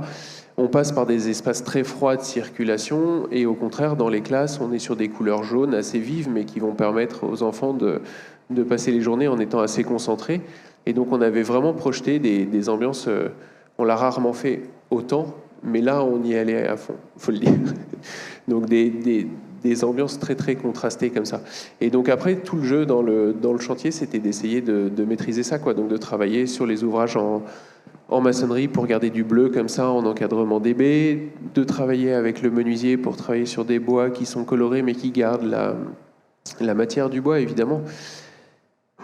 Et on voit ici, là, c'est en train de se terminer, un peu ces ambiances successives où on est sur des oranges assez vifs, sur des salles d'atelier, du jaune assez pimpant dans les classes, et puis ce bleu très fort dans les circulations. Et le dernier thème de ce projet, c'était la question du temps. Donc c'est une question liée aux panneaux solaires, mais c'est aussi une question culturelle malgré tout, parce que dans les Hautes-Alpes, il y a une vraie tradition de cadran solaire. Et pour nous, c'était intéressant quand on s'est posé cette question, on voulait faire écho à cette culture vraiment profonde du cadran solaire. Il y en a beaucoup dans le territoire. C'est quelque chose qui est très utilisé et très représenté et qui a donné lieu à plein de façons de faire. On ne voulait pas un strict cadran posé sur la façade. On s'est dit c'est un peu pauvre, entre guillemets, on ne va pas leur mettre une aiguille et puis les laisser regarder la course du soleil, et on s'est tourné vers d'autres façons d'utiliser le soleil comme ça pour illustrer un petit peu la course du temps et des saisons dans l'année. Et donc c'est un peu le thème du scafé à droite qui a retenu notre attention, c'est-à-dire que plutôt que ce soit une aiguille et donc une ombre qui marque l'heure, c'est un trou et c'est la lumière qui fait la temporalité. Et donc on a travaillé ça et on s'est dit que le meilleur endroit, c'était l'escalier entre le rez-de-chaussée et le premier étage. Donc on leur a proposé de faire finalement un scafé dans la circulation qui fait que les enfants, à chaque fois qu'ils parcourent le bâtiment, là donc on a la coque, vous allez le voir maintenant, qui est construite, et puis l'objectif c'est qu'on leur peigne ou qu'on leur fasse peindre, on va voir exactement ce qu'on prend comme solution, mais les saisons dans le scafé de façon à ce que toute l'année ils aient la lecture grâce au soleil qui traverse le lanterneau de la saison dans leur école, quoi. Et donc ça c'était les projections qu'on en a faites, d'avoir la course du soleil illustrée sur le fil de la saison, quoi.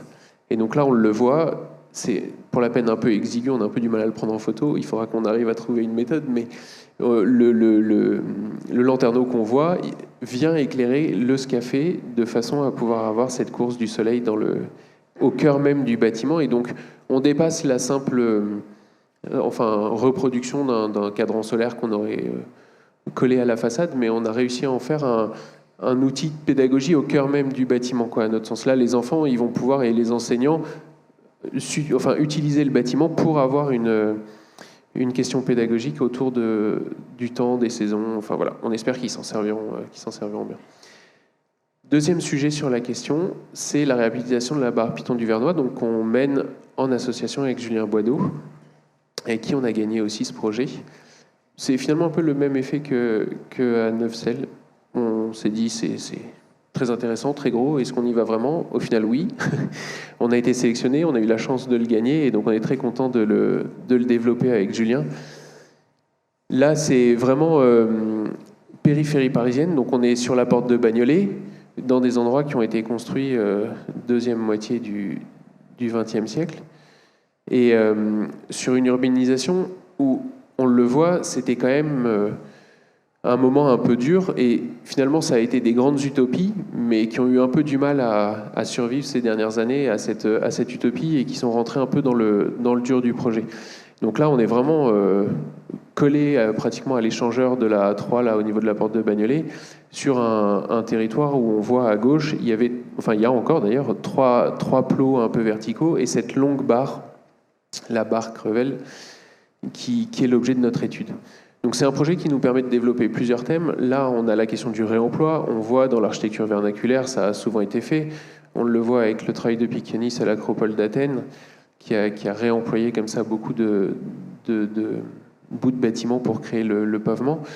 Il y avait une question de l'occupation du toit, vous allez le voir. Donc évidemment, la question du Corbusier à l'Estée radieuse nous a beaucoup inspiré, parce que comment on fait, comme on est dans le thème usage, pour agréger plusieurs usages au sein d'un bâtiment. Donc la commande était là, c'est-à-dire que c'est un bâtiment RIVP, full logement aujourd'hui. On va en démolir une partie, et la programmation, la commande de la RIVP, c'était plus seulement du logement, c'était du logement, mais aussi une crèche, mais aussi des locaux d'activité et des commerces. Et donc, comment on fait pour valoriser tout ça? Où est-ce qu'on choisit de placer les éléments? Et où est-ce qu'on se dit que finalement la vie peut éclore et se partager? Et donc, c'est vrai que de ce point de vue-là, ces exemples-là sont très importants. Donc, Crevel, c'est un architecte qui a fait aussi à Paris la Fondation Eastman, et puis à Harcourt, le sanatorium.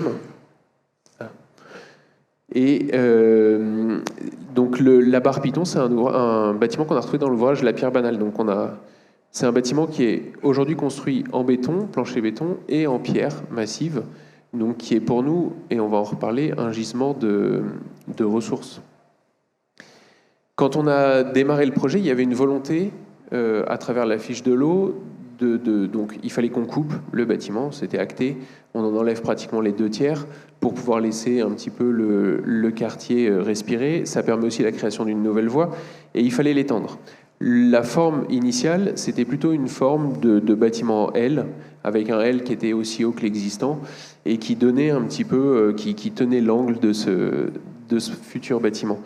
Et en fait, ça nous a beaucoup interrogés, parce que finalement, on est beaucoup allé voir à nouveau Pingusson et Pouillon, et se rendre compte qu'il y a des bâtiments qui ont été construits, même des fois, là, Pouillon, c'était pas une extension, en haut, c'était un bâtiment qui a été construit d'un seul tenant, mais finalement, la question s'était déjà posée, même pour nos confrères, de savoir comment est-ce qu'on pouvait construire presque des objets successifs l'un sur l'autre, même s'ils n'avaient pas des temporalités différentes. Et donc c'est vrai que quand on a démarré cette étude, la question de la pierre, la question de la verticalité de cette barre nous a interrogés. On a eu du mal à se dire qu'il fallait qu'on la contrarie. Et c'était un peu un contre-projet aussi, c'est-à-dire que plutôt que de garder quelques objets sur le toit très, très ponctuels, et puis de construire massivement sur la parcelle, on a choisi de très peu construire la parcelle et de beaucoup surélever le bâtiment. Et donc on a mis la crèche sur le toit du bâtiment avec quelques logements, et ça nous a permis de vraiment garder la forme urbaine, c'est-à-dire cette longue barre qui se déploie dans le paysage, et on a très peu d'éléments qui sont venus contaminer cette forme forte au niveau de sa base.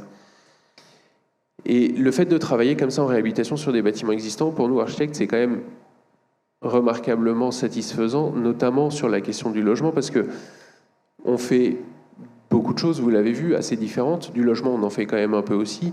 Aujourd'hui, construire sur des bâtiments qui font 12 mètres d'épaisseur, ça ne nous arrive jamais. Clairement, surtout pas en neuf. Et alors que là, finalement, le bâtiment il était existant, il n'était pas particulièrement question de l'épaissir, et la question de la requalification des logements, C'était une des données du programme.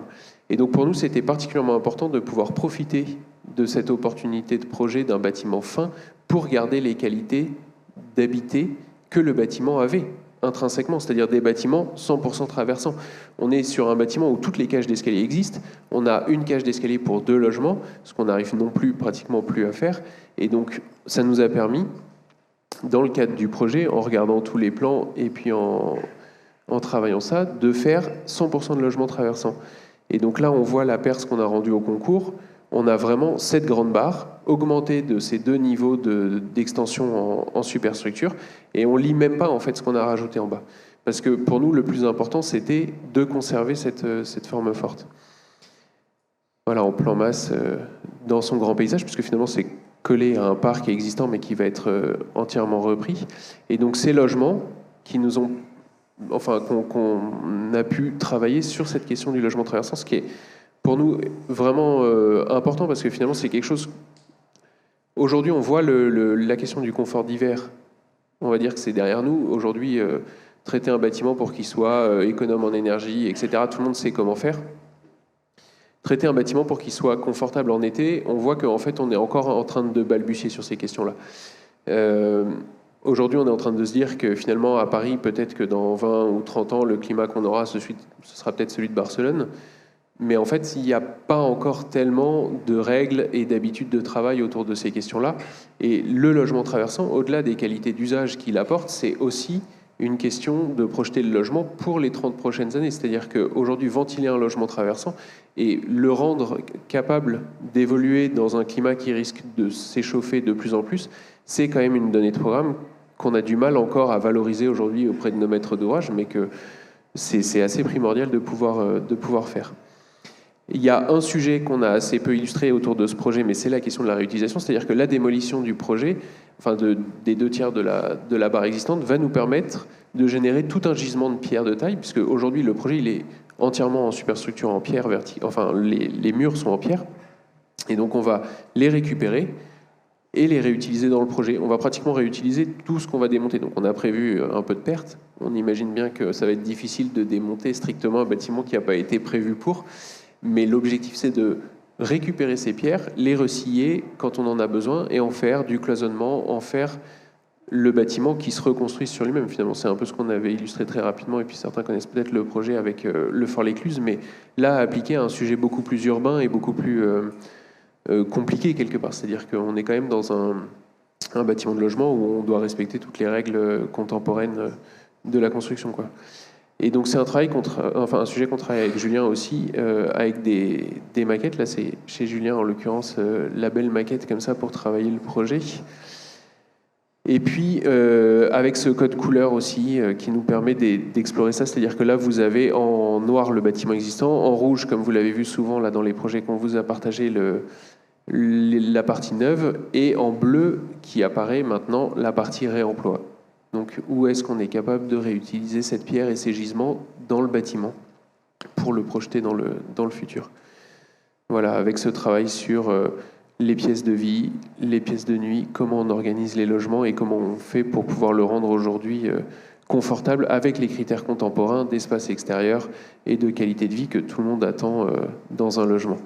Et donc ça, c'est les dernières études d'ATIC où, au fur et à mesure qu'on avance dans le projet, et alors surtout, effectivement, aujourd'hui, on est devant une espèce d'injonction contradictoire un petit peu de manière générale, et puis à Paris particulièrement, on va dire, puisque c'est là que le sujet naît un peu, c'est cette capacité à pouvoir proposer des logements en bois de plus en plus biosourcés, et en même temps une doctrine qui demande de plus en plus à masquer le bois et à faire en sorte qu'on ne le voit pas et qu'il soit surtout pas accessible à la question incendie, quoi. Donc on est en train de travailler le projet pour qu'il réponde à toutes les contraintes qui sont évidemment nombreuses.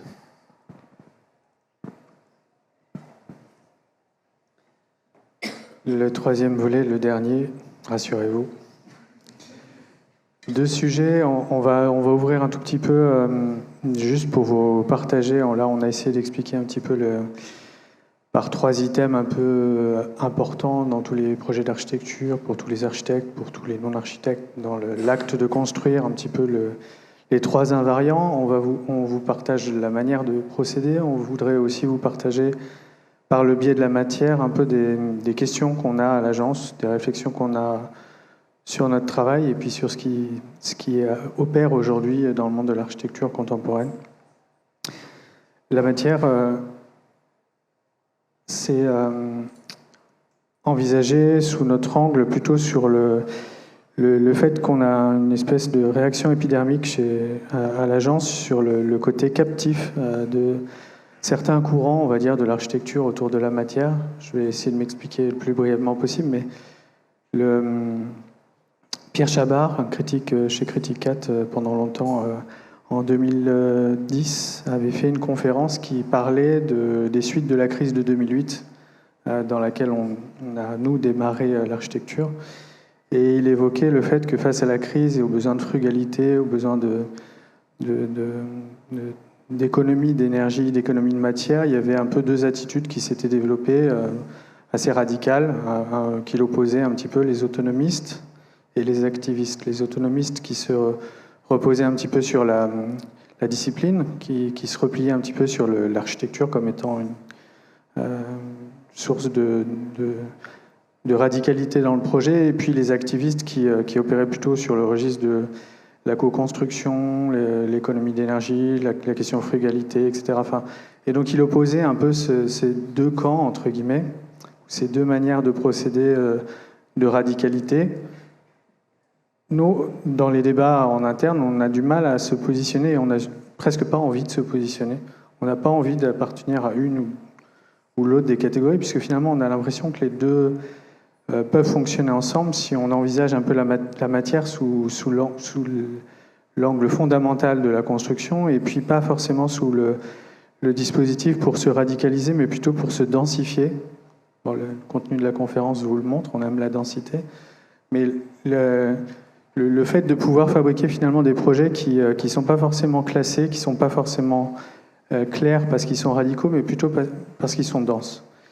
Et ça nous venait aussi d'un texte, d'un court texte extrait d'un discours de Mies van der Rohe qu'on avait utilisé en 2016 avec les autres AGAP pour évoquer la question de la richesse et la question surtout de ne pas se tromper de combat finalement, puisque en 1931, là, on est dans les suites de la crise de 29 et on n'est pas tout à fait sur les mêmes registres que nous, mais quand même sur une crise économique.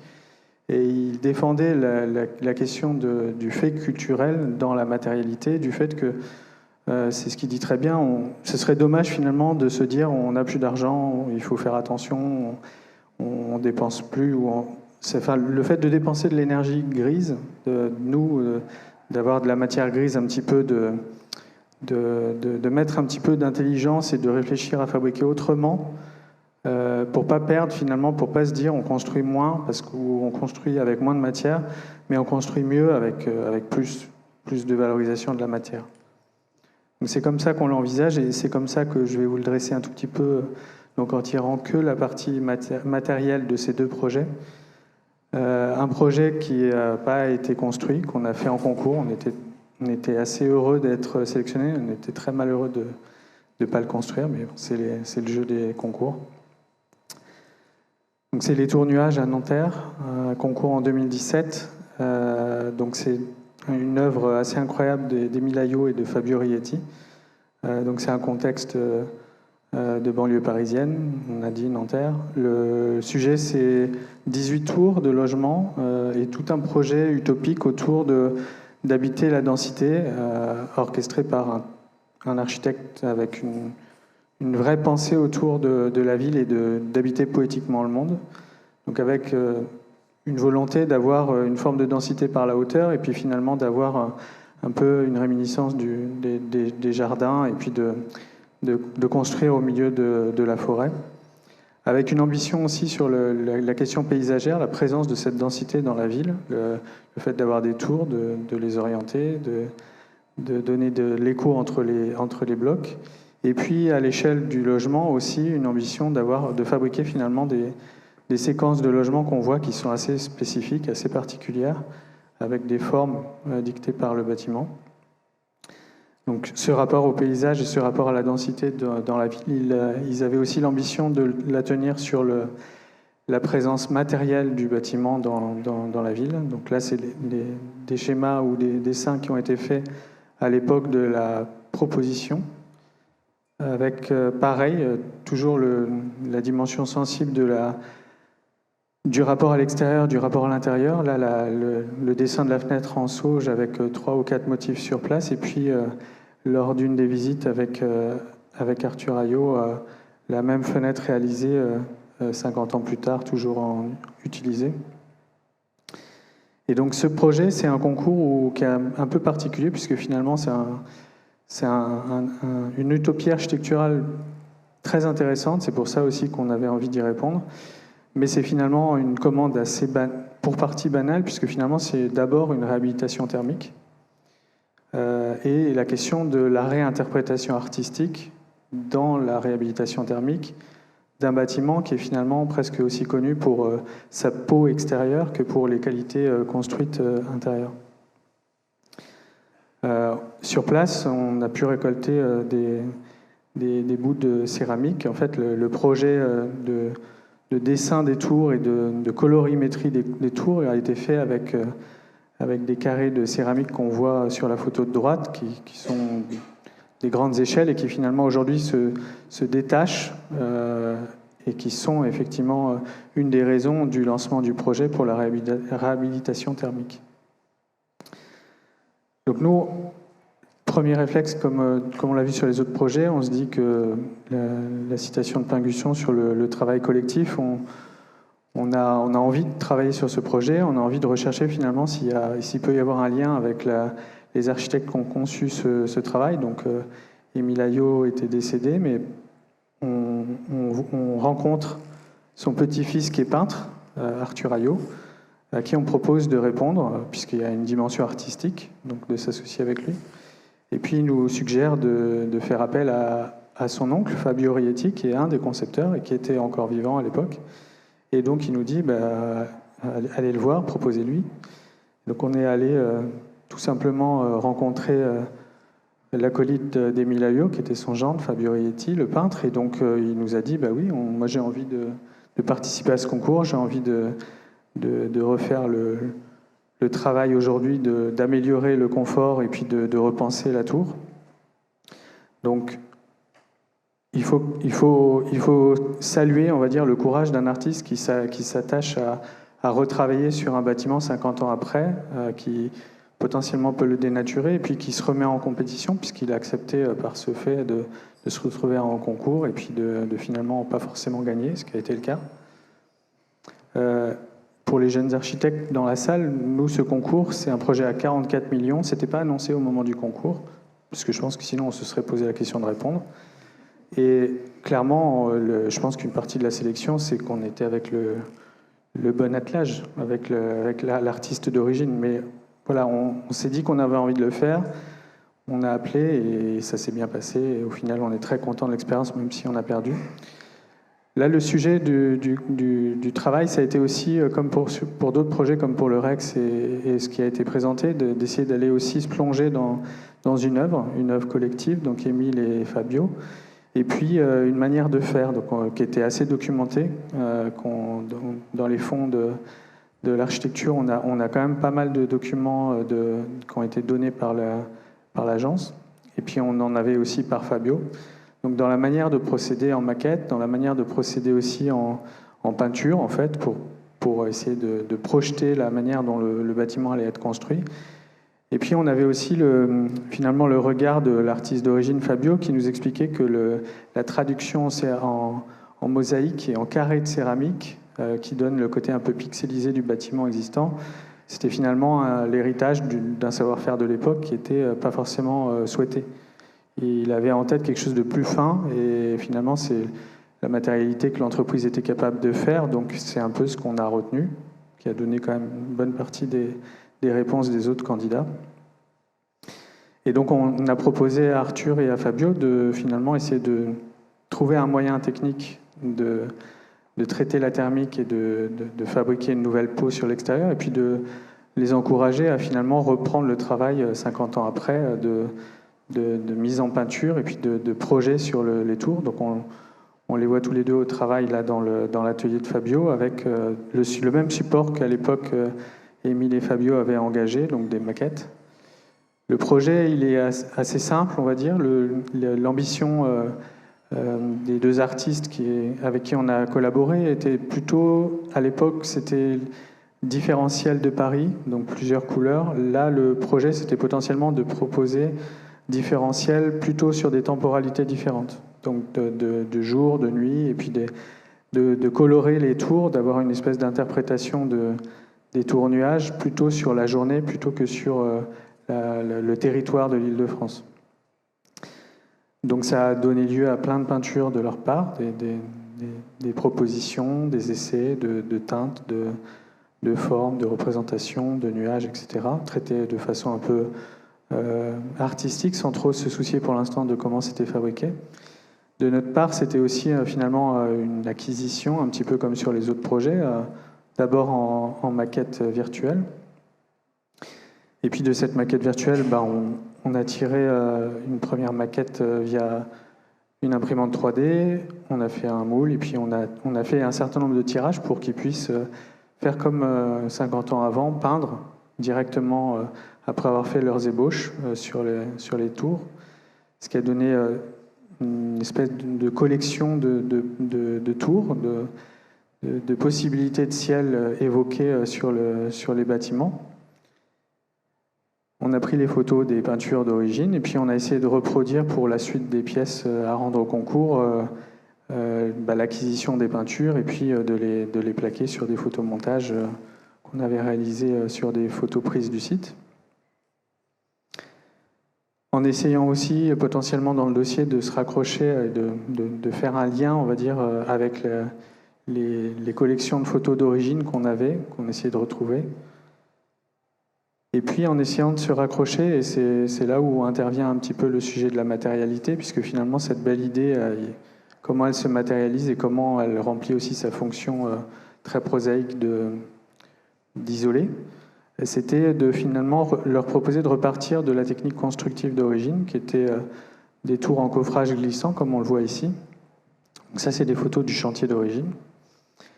Et donc on leur a proposé de se dire, est-ce qu'on arriverait à fabriquer finalement une deuxième peau autour, en béton plus fin, en béton allégé, en béton pour partie isolant, et puis d'essayer de finalement travailler cette apparition de la peinture et de la couleur par le béton rapporté.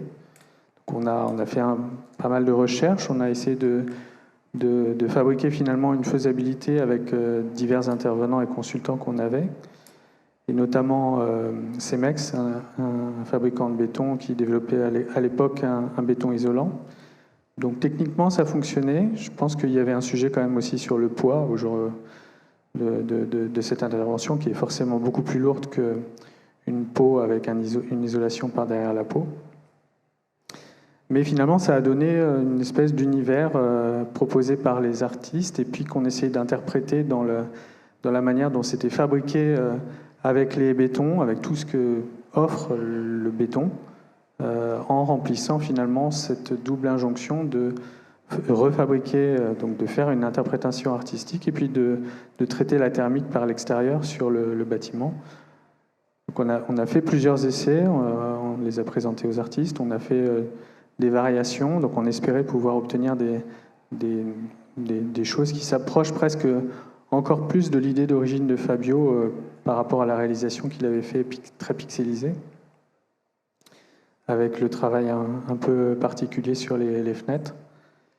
Et puis la planche de concours, c'est finalement une photo à l'agence de tout ce qu'on avait fabriqué pour essayer de projeter ce qu'on souhaitait qu'il advienne, et puis qu'on a rendu sur le concours. On était assez contents avec les artistes de finalement présenter un peu ce travail de recherche. On était assez contents finalement aussi d'avoir une bonne réception du jury, mais bon, l'histoire a fait que c'est un autre confrère qui construit maintenant. Mais on était assez satisfait de l'expérience et puis surtout assez content du sujet de développer et d'essayer de fabriquer un projet en le pensant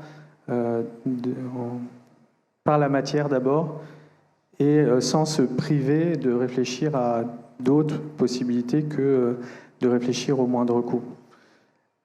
On l'a fait aussi sur ce bâtiment, donc, qui est le dernier projet qu'on va vous présenter, le quai de transfert des déchets dont David a parlé tout à l'heure, à Villard-de-Lans. Alors, comme le sujet c'était de régénérer la ville, on va quand même essayer d'expliquer un petit peu, comme le suggérait Julien, que c'est pas complètement capillotracté notre histoire de Villard-de-Lans, là, quand on parle de la ville, mais le sujet de Villard-de-Lans, de notre projet, donc c'est un centre de tri des déchets, et en fait, une grande partie de l'explication du sujet, c'est quand même que Villard-de-Lans, c'est une commune, on l'a dit, qui est un tout petit peu moins de 5000 habitants. Donc selon l'INSEE, ça se situe entre le gros bourg et la petite ville. Et sa situation géographique, l'économie touristique autour du ski, et puis de l'économie touristique d'été aussi, qui est assez forte sur le plateau, fait qu'on passe à quasiment 18 000 personnes sur les pics de fréquentation touristique, avec tous les enjeux, finalement, puisque 18 000, c'est une ville. Et sauf que c'est une structure à l'année qui fait moins de 5 000 habitants. Mais quand on a 18 000 personnes en même temps sur le plateau, il y a vraiment des enjeux qui sont des enjeux de ville, de gérer l'approvisionnement, les routes, les services, et puis donc tout ce qui est très prosaïque et les contingences qu'on a sur un centre de tri des déchets qui sont qu'est-ce qu'on fait de ce qui est évacué quand il y a 18 000 personnes qui font du déchet sur le plateau. Et donc à Villard-de-Lans, le sujet qu'ils avaient lancé 25 ans auparavant, c'était de fabriquer ce qu'ils ont appelé un écosite qui était en développement, qui était une des 3 entrées du plateau et puis une des entrées de Villard-de-Lans, avec une aire où il y avait déjà de quoi traiter l'eau, de quoi faire du recyclage, de quoi produire du bois de chauffage. Et donc ils traitaient, j'ai envie de dire, comme ils pouvaient, avec une ancienne usine d'incinération, le stockage des déchets temporaires dans des conditions plutôt sommaires, puisque finalement c'était des bennes à ciel ouvert, avec les conditions, même s'il y a moins de neige aujourd'hui sur le plateau, de faire cette exploitation des fois dans des conditions climatiques compliquées pour les agents. Et donc la commande, c'est cette commande qui est assez simple, d'un ouvrage technique de traitement des déchets, un quai pour le faire, pour charger des camions plus gros qui descendent en fait une fois triés dans les vallées, dans les centres de traitement des vallées, sans qu'il y ait tous les petits camions poubelles qui se fassent le trajet, quoi. Donc ça c'est la commande d'usage. La deuxième commande, c'est un MAPA. La deuxième commande, c'est de l'ambition de la communauté de communes de se dire on est un gros propriétaire forestier, on a envie de fabriquer ça en bois et donc on vous le demande dans la commande. Donc nous, ce qu'on leur a proposé, c'est, en connaissant un peu le territoire, de finalement regarder ce qu'on voit ici. Le Vercors, c'est un plateau. Il y a 3 accès relativement compliqués. Et puis on voit là, avec le camion grumier, que la question du transport du bois pour le descendre une fois coupé et puis le remonter, c'est vraiment un sujet qui n'est pas forcément une évidence, on va dire. Et donc ce qu'on leur a proposé, c'est de se dire, on va essayer de construire en bois de votre plateau, mais nous, on vous propose d'essayer de rajouter comme demande, d'essayer de tenir le bois sur le plateau, parce que ça éviterait qu'il y ait cette question du transport, voire de la traçabilité après, quand ça s'est descendu dans les grandes scieries de la vallée. Le deuxième élément qu'on avait en tête, c'était finalement que sur ce genre de filière et de sourcing, ce qu'évoquait tout à l'heure Nicolas, on a aussi une question on fabrique avec des matières qui sont transformées en matériaux, et donc il y a une forme de dépendance, nous architectes, avec ceux qui produisent les matériaux. Donc il y a les produits sur catalogue très transformés, puis il y a dans l'industrie du bois, finalement tous les acteurs de la chaîne avant nous.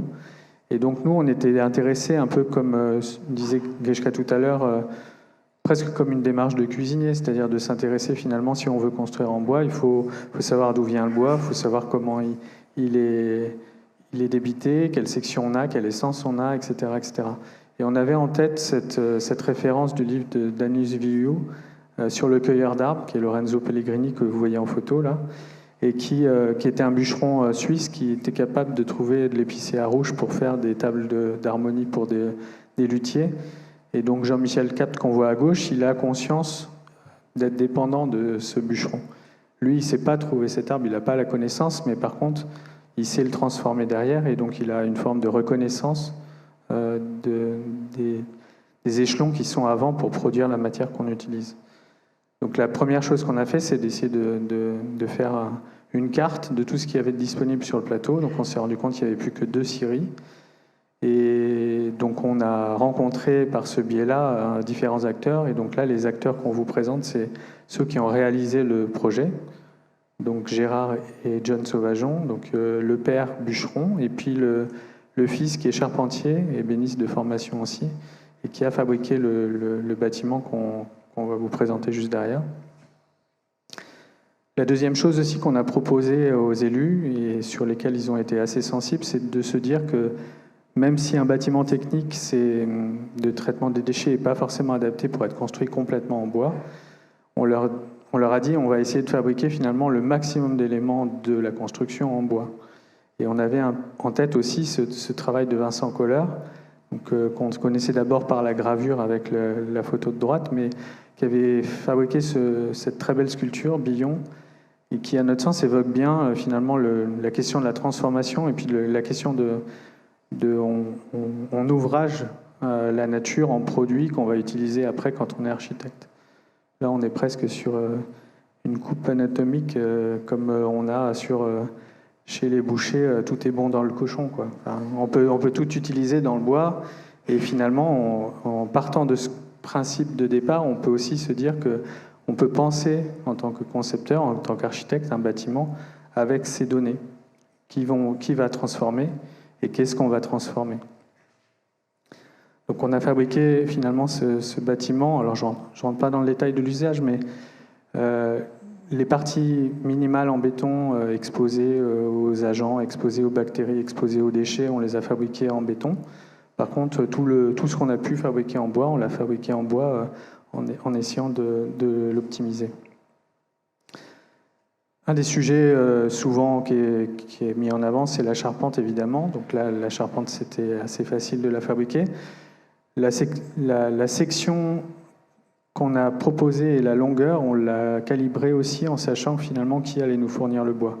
Parce que plus vous multipliez le nombre de sections ou les longueurs compliquées, plus vous vous exposez à devoir finalement vous fournir auprès d'autres personnes ou de devoir aller faire du lamellé-collé ou des choses comme ça. Donc là, sur le plateau, on savait qu'on n'aurait pas de poutre de plus de 12 mètres.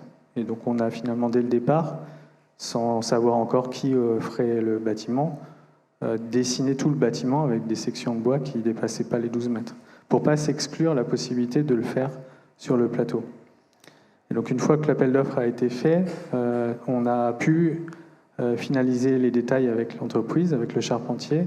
Et puis donc on s'est calé aussi sur finalement presque moins de 12 mètres, puisque il y avait des sections de bois qu'il pouvait obtenir, mais il y avait aussi son atelier dans lequel il fabriquait. Et son atelier, lui, était plus court.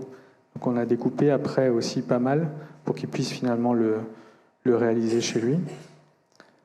Parce qu'il fabrique finalement la partie la plus noble, celle qui consomme le plus de bois, mais qui est presque la plus facile. La deuxième chose qu'on lui a proposée, c'est un travail presque intéressant pour nous architectes de valorisation des savoir-faire de nos entreprises, c'est qu'on fabrique des maquettes pour essayer de leur montrer qu'on y met du temps, qu'on a du soin à ce qu'on fabrique, et puis aussi qu'on a une ambition de mise en œuvre et de valorisation de leur travail. Et donc là, le travail qu'on a fait avec lui, c'est de lui montrer que finalement, sa menuiserie ou son débit de bois, on lui proposait en plus, dans les thèmes, de l'avoir dans presque tous les états de transformation. En extérieur, on a du bois qui est brut de sciage, très peu transformé, il n'y a qu'une étape de transformation, de coupe. Et alors qu'en intérieur, finalement, plus on se rapproche de l'état où on a un usage régulier, plus on a de transformation. Donc là, on est poncé, on est poli, on est huilé, enfin bon, bref, on a une mise en valeur du travail qui est faite. La même chose sur les parties de cloisonnement, finalement, puisque on n'est pas forcément condamné à utiliser des produits industriels pour faire du cloisonnement, sur les parties de second œuvre et puis sur toutes les parties de menuiserie. Donc il fabrique cette espèce d'écrin en bois pour le vivant et puis d'écran en béton pour les poubelles. Et le dernier atelier sur lequel je voulais revenir, c'était qu'on a aussi, quand on essaie de projeter l'utilisation du bois, les contraintes réglementaires dont parlait Nicolas tout à l'heure sur les questions du feu, mais aussi sur les questions de la pérennité. Et donc là, sur le plateau du Vercors, les 2 essences qui étaient disponibles, elles ne sont pas résistantes naturellement en extérieur. Et donc, une partie du travail qui a été fait, notamment avec le bureau de contrôle, qui nous a beaucoup aidé sur ce sujet, c'est de faire ce qu'on voit sur le dessin à droite. On voit une ligne tirée là, qui indique une espèce de protection derrière laquelle on s'est tenu pour dessiner les casquettes. Et en fait, cette ligne, c'est tout simplement la traduction dans un DTU de la protection naturelle géométrique de notre architecture. Et donc, quand on se tient derrière cette ligne, les normes françaises, sans besoin d'avis technique spécifique, nous autorisent à descendre d'une classe, donc de mettre du bois qui naturellement n'est pas résistant, mais qui finalement, par la géométrie de notre architecture, est protégé géométriquement des pluies battues et puis lui confère une forme de pérennité. Et donc, même exercice, on a fait un travail en maquette et puis ensuite en prototype avec l'entreprise. Et donc, ça a donné cette espèce de foisonnement de bois à différents états qu'on a essayé de développer au maximum pour essayer de valoriser cette demande initiale de la mairie. Voilà. Merci.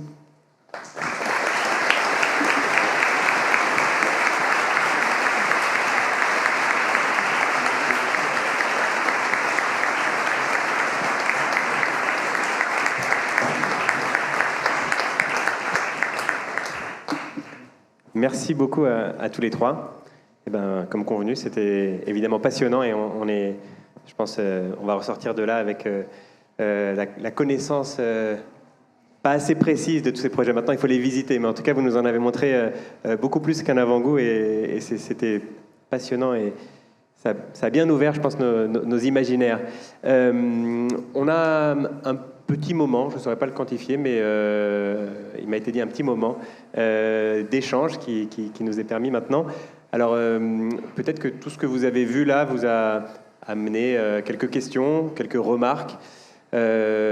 Si voilà, c'est le moment ou jamais d'échanger tous ensemble. Alors peut-être si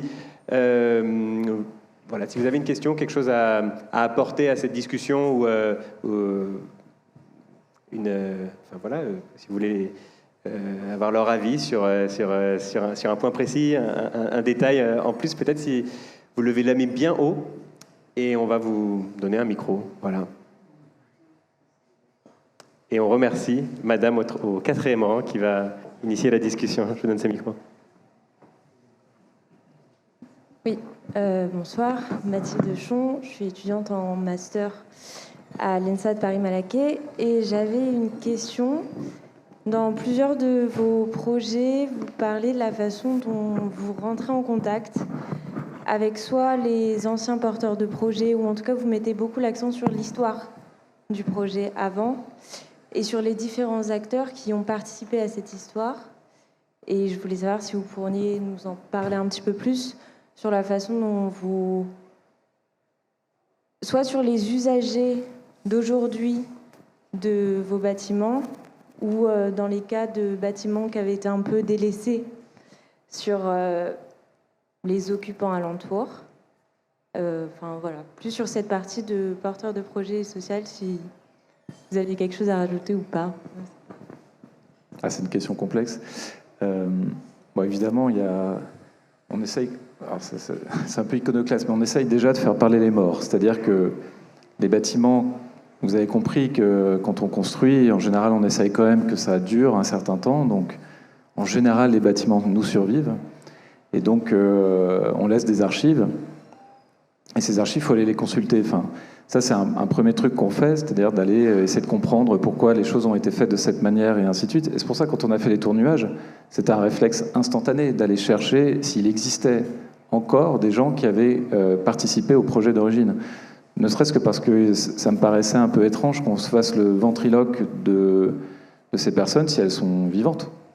Donc on avait, bon, Émile Ayo était mort à la fin des années 80, mais Fabio Reti est toujours vivant. Il nous a quittés quelques années après, en 2020, mais il était vivant. Donc ça, c'était déjà, quand on a la source première, Alors c'est une source première, Fabio avait plus de 90 ans, il avait aussi... mais il était toujours très vif, hein, mais voilà, le temps était passé, ce qui fait qu'il fallait aussi chercher d'autres informations ailleurs. On a essayé de fabriquer le maximum de connaissances. Ça, c'est quand on est sur des bâtiments où clairement les gens potentiellement sont encore un peu vivants. Quand ils ne sont pas du tout vivants, évidemment, on est obligé de croiser au maximum tout ce qu'on peut trouver dans les archives. En France, on a de la chance, les archives sont quand même assez faciles d'accès. N'importe qui peut se présenter dans les archives. Pour le Fort-l'Écluse, on allait récupérer des archives militaires du XVIIe siècle, elles sont à Vincennes. On a du bol quand même, on peut y aller, on s'inscrit et puis on y va. Et on a des plans du XVIIe siècle dans les mains. Ça, c'est pas mal. C'est là qu'on voit qu'on est dans un pays très riche de ce point de vue-là. Après, pour les projets où c'est plutôt les gens qui vont se retrouver dans le bâtiment plus tard, parce que votre question elle était assez complexe. Mais nous, on l'a dit souvent, ce mot, on a fait beaucoup de projets en MAPA. En fait, c'est les marchés à procédure adaptée. C'est un truc un peu particulier parce que c'est pas un concours d'architecture. Les concours en France qui est plutôt institué de manière anonyme. Donc, on dépose un dossier, on imprime des panneaux et puis on n'est pas là pour défendre son projet. Les MAPA, c'est différent parce qu'on n'arrive pas avec un projet figé. On arrive avec des intentions de projet et une méthodologie. Donc déjà, ça veut dire qu'on va on va discuter en fait avec les personnes qui nous demandent ce projet. Et ça, ces personnes-là, c'est ce qu'on appelle la maîtrise d'ouvrage. Cette maîtrise d'ouvrage, si elle veut faire un travail républicain, elle peut faire aussi quelque chose qui est d'intégrer la maîtrise d'usage. Alors, c'est pas évident, mais parce que ça dépend de la manière dont c'est organisé, mais c'est intéressant aussi de savoir les gens qui vont utiliser le bâtiment en premier lieu. Donc ça, les MAPA nous mettent dans une position beaucoup plus simple de ce point de vue-là, parce que le projet commence avec un dialogue. Et par exemple, pour Saint-Barthélemy de Séchilienne, qu'on n'a pas présenté en détail, mais où on a montré une photographie aussi de maquette, au lieu d'arriver avec un PowerPoint classique, avec des bullet points et compagnie, on est arrivé avec une maquette. Et la maquette, c'était la maquette du site. Et ça permettait d'avoir déjà un rapport avec les gens complètement différent, parce qu'on n'arrivait pas avec comme un ovni, quoi. On s'était déjà intéressé, on avait même matériellement intégré une partie du lieu qui est le leur, en fait, parce que la réalité, c'est que même si on est invité, le maire nous aime beaucoup et on est toujours des présés citoyens d'honneur, j'ai l'impression maintenant pour lui. Enfin, il est adorable, c'est une toute petite mairie. Moi, j'ai perdu ma pensée. Je sais pas où j'en étais. Ça m'a ému, cette affaire. J'y arrive pas. Ça va revenir.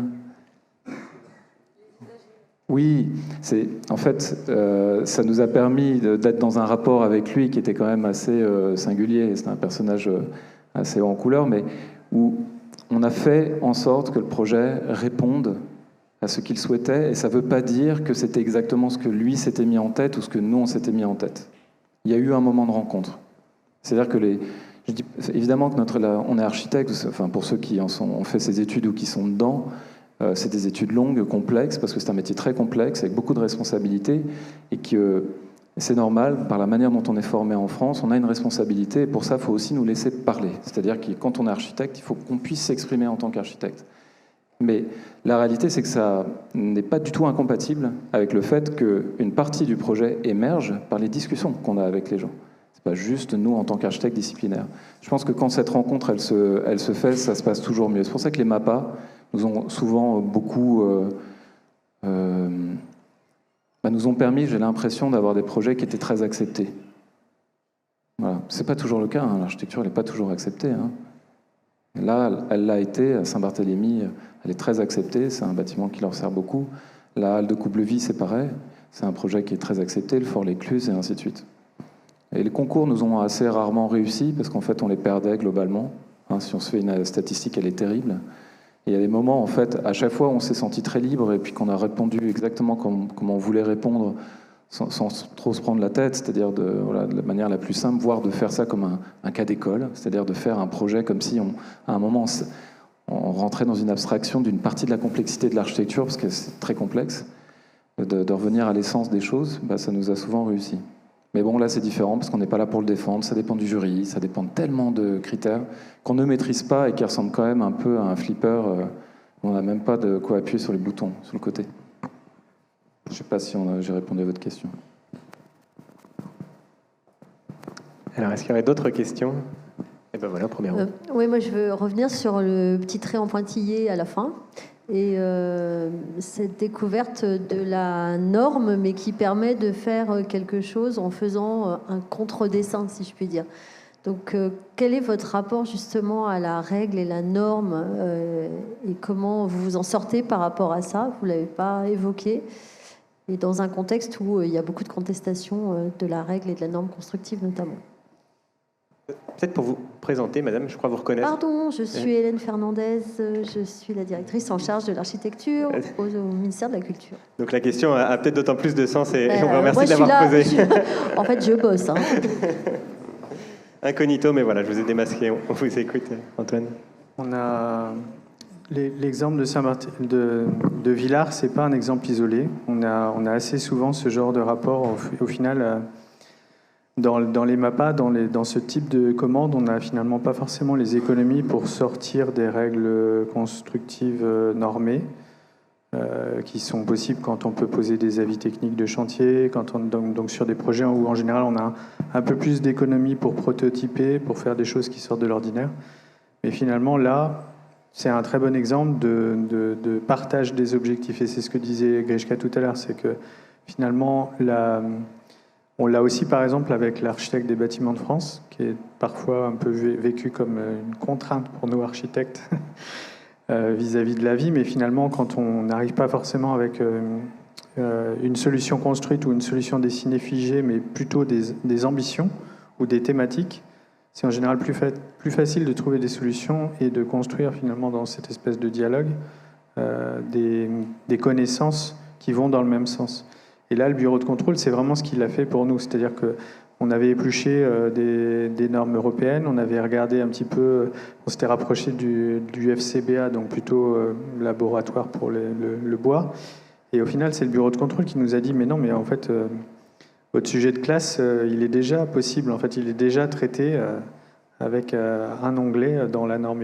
Et parfois, c'est finalement cette espèce d'a priori qu'on a, qu'on est très contraint, que c'est ce qui est le cas, hein, mais aussi pas forcément parce qu'on connaît la norme. Et on l'a sur d'autres sujets par rapport à l'accessibilité ou des choses comme ça. Finalement, on n'a pas forcément besoin toujours de demander des dérogations ou d'essayer de planifier des choses extraordinaires, parce que finalement, quand on lit correctement les choses, on arrive à trouver des portes de sortie ou des interprétations, on va dire, qui sont compatibles avec ce qui est déjà décrit. Et à notre sens, c'est plutôt une chance dans notre métier d'avoir cette espèce de capacité alors ça demande un peu de temps et de lecture, pas forcément la plus enthousiasmante quand on se lit les avis techniques, mais c'est plutôt dans le bon sens et surtout ça va dans le sens d'une construction commune, encore une fois. Le bureau de contrôle, quand il sort de ça, il a l'impression, et réelle, de co-construire le projet. Et c'est plus un adversaire, entre guillemets, c'est quelqu'un qui va être enthousiaste de parler du projet autant que nous, presque. Et ça, c'est une bonne chose. Par contre, on a déjà vécu sur d'autres sujets, puisque vous en parlez de la contrainte de la norme. Aujourd'hui, on n'a pas encore pu tester les permis de faire et autres dispositifs, mais nous, on est heureux de ce genre de dispositif, parce qu'effectivement, c'est ce que je disais en début, le fait de pouvoir sortir des normes, c'est pas possible sur tous les projets, à cause de l'économie de projet, et il n'existe pas aujourd'hui beaucoup de possibilités de financement dans ce genre de cadre qui sortent, on va dire, de l'économie globale d'un projet. Pour des petits projets, il n'y a pas de subvention pour faire de l'innovation, on va dire, portée, quoi. Le maire de Saint-Barthélemy de Séchiliane, il ne saurait pas, à l'échelle de ses 400 habitants, fabriquer quelque chose avec un avis à payer, avec des laboratoires, etc. etc. quoi. Et c'est presque l'échelon qui nous manque aujourd'hui. C'est-à-dire que le permis de faire nous permet de sortir, mais par contre, il y a une partie des justifications qui restent pour certains thèmes, notamment le feu, sur lesquels on n'a pas de moyens, entre guillemets, de financer, sauf si c'est des échelles qui nous le permettent, quoi. Ouais, juste sur la connaissance de la norme. Enfin, nous, il y a une habitude qu'on a prise, c'est que quand on nous dit que c'est pas possible ou que c'est pas autorisé, on demande le texte.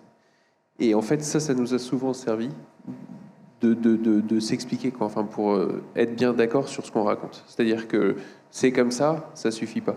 C'est comme ça parce que c'est écrit là et qu'une fois qu'on l'a tous lu et qu'on en a tous la même interprétation, on est d'accord. Sinon, ça vaut rien, entre guillemets.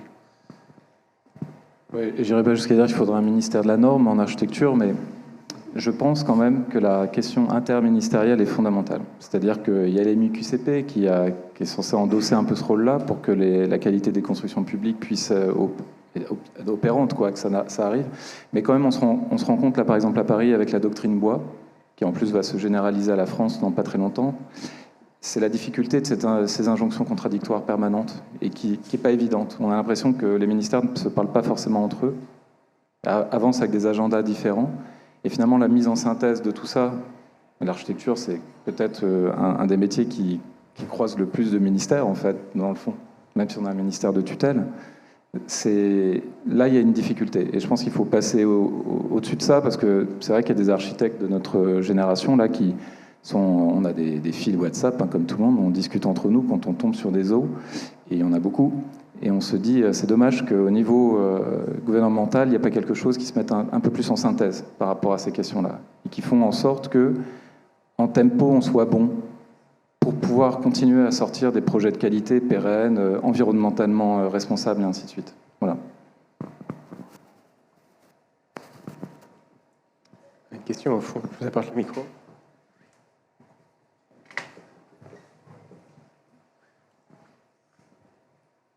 Bonsoir.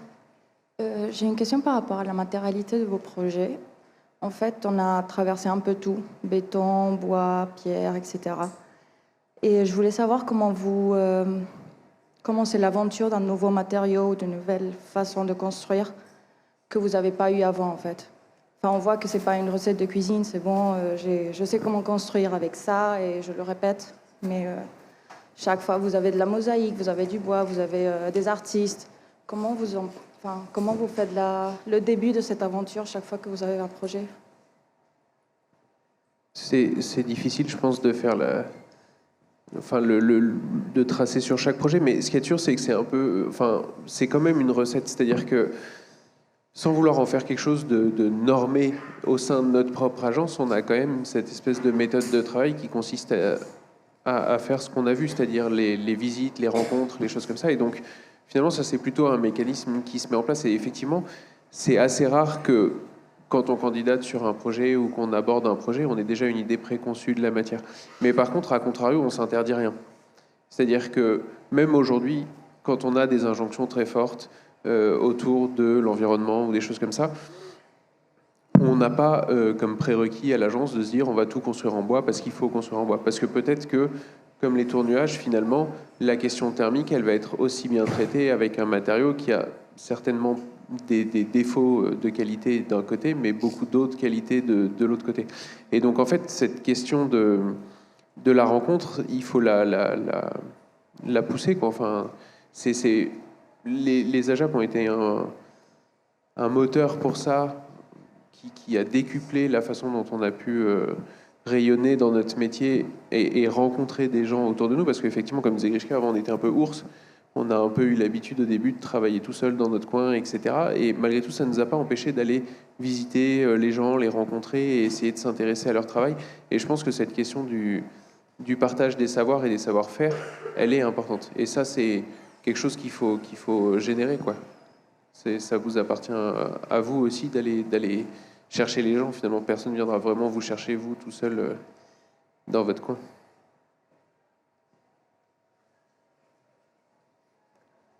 Alors, on a le temps d'une dernière question. Voilà, je suis au milieu, comme ça je peux voir bien si elle arrive. Et je suis hyper content qu'il n'y ait pas de dernière question, parce que j'en ai une du coup, alors je vais en profiter. Parce que vous avez présenté donc, des projets, c'était l'idée de cette conférence, c'était aussi à l'image de vos travaux, des projets encore une fois de tout type, à part le dernier projet, donc que des réhabilitations, mais très différentes à chaque fois, ou des interventions sur de l'existant.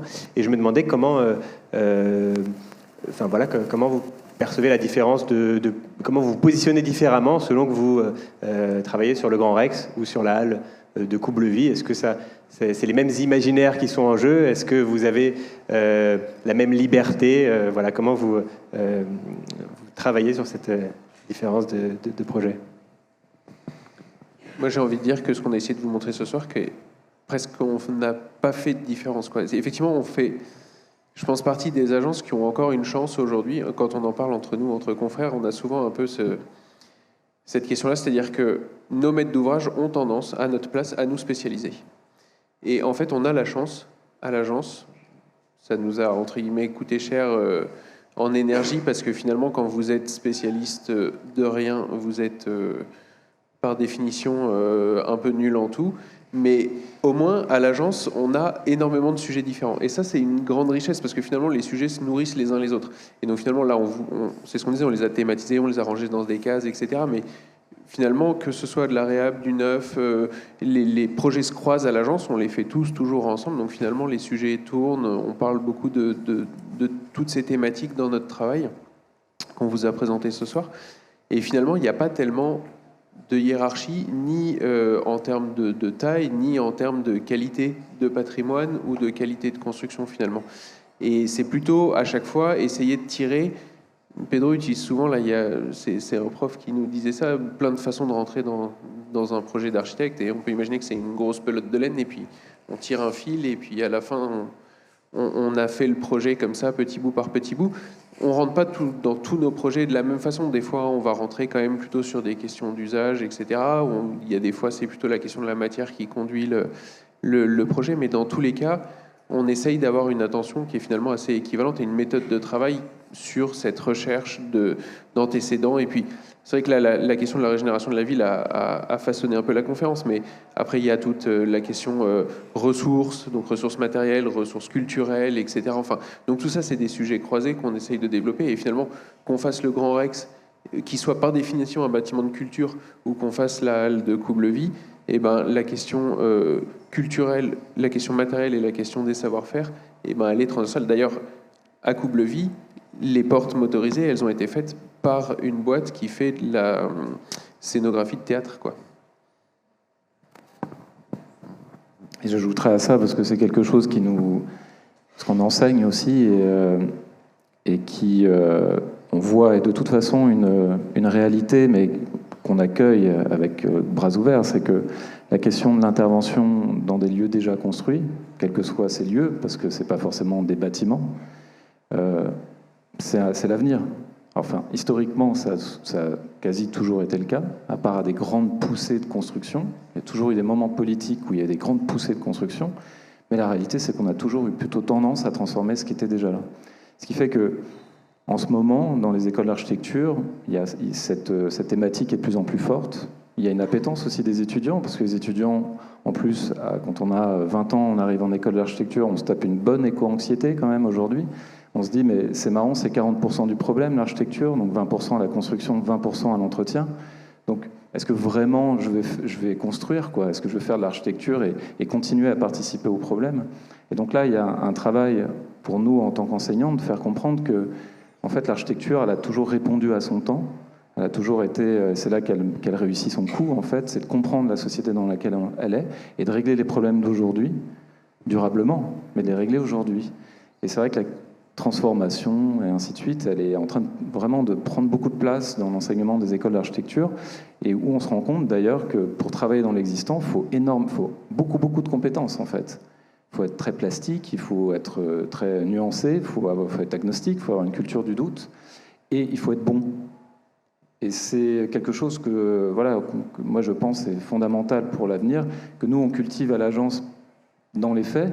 Je sais pas, c'est pas forcément quelque chose qu'on a cherché comme un plan de carrière ou quoi que ce soit, parce qu'on essaye plutôt de diversifier, mais en fait, statistiquement, c'est souvent retrouvé dans ces situations-là. Et aussi de se rendre compte que quelque part, ne pas avoir de spécialité, ça fait de nous un peu comme des médecins généralistes. C'est-à-dire que on est capable de gérer une grande partie des bobos que quelqu'un peut avoir. Alors pas tous, mais une grande partie. Et que si on doit à un moment ou à un autre se spécialiser pendant un temps, peut-être qu'on va aussi s'adjoindre quelqu'un qui a cette spécialité, qui va collaborer avec nous et nous permettre de nous aider à être meilleurs dans ce domaine. C'est pour ça qu'on ne fait jamais les projets seuls, qu'il y a des bureaux d'études avec nous, des spécialistes pour l'éclairage au Grand Rex, des scénographes et ainsi de suite. Enfin, je veux dire, des gens qui ont leurs compétences dans leur discipline. Et donc de les agréger au projet pour en faire une œuvre, encore une fois, collective, quoi. C'est tout sauf un acte isolé.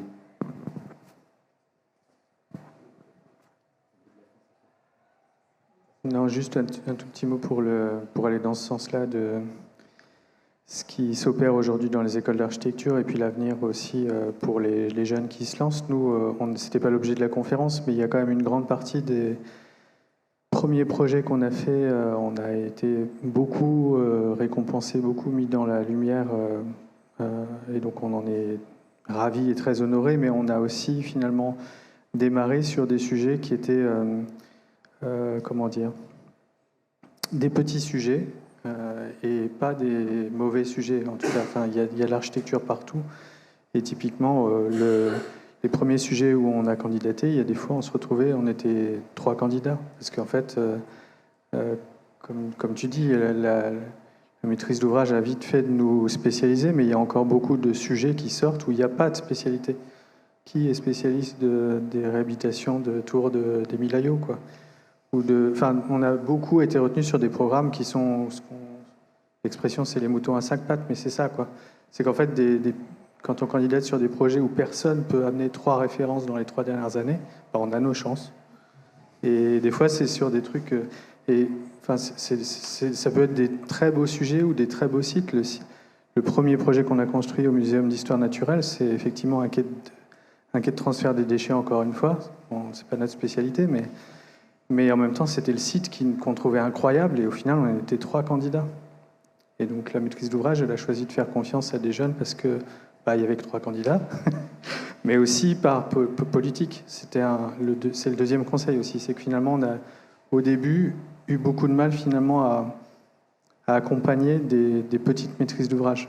Nous, on rêvait d'avoir les commandes de Saint-Barthélemy de Séchienne avec des petits maires investis dans des communes de montagne, mais en fait, des fois, ils jouent leur mandat dessus, la construction d'un bâtiment, et des fois aussi, ils n'ont jamais fait ça.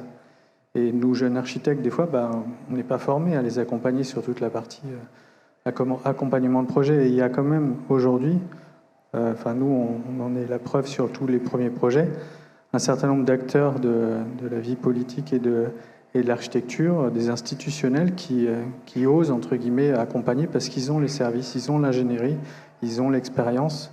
L'Assemblée nationale, le Muséum d'histoire naturelle, c'est des gros organismes qui sont capables de prendre ce risque.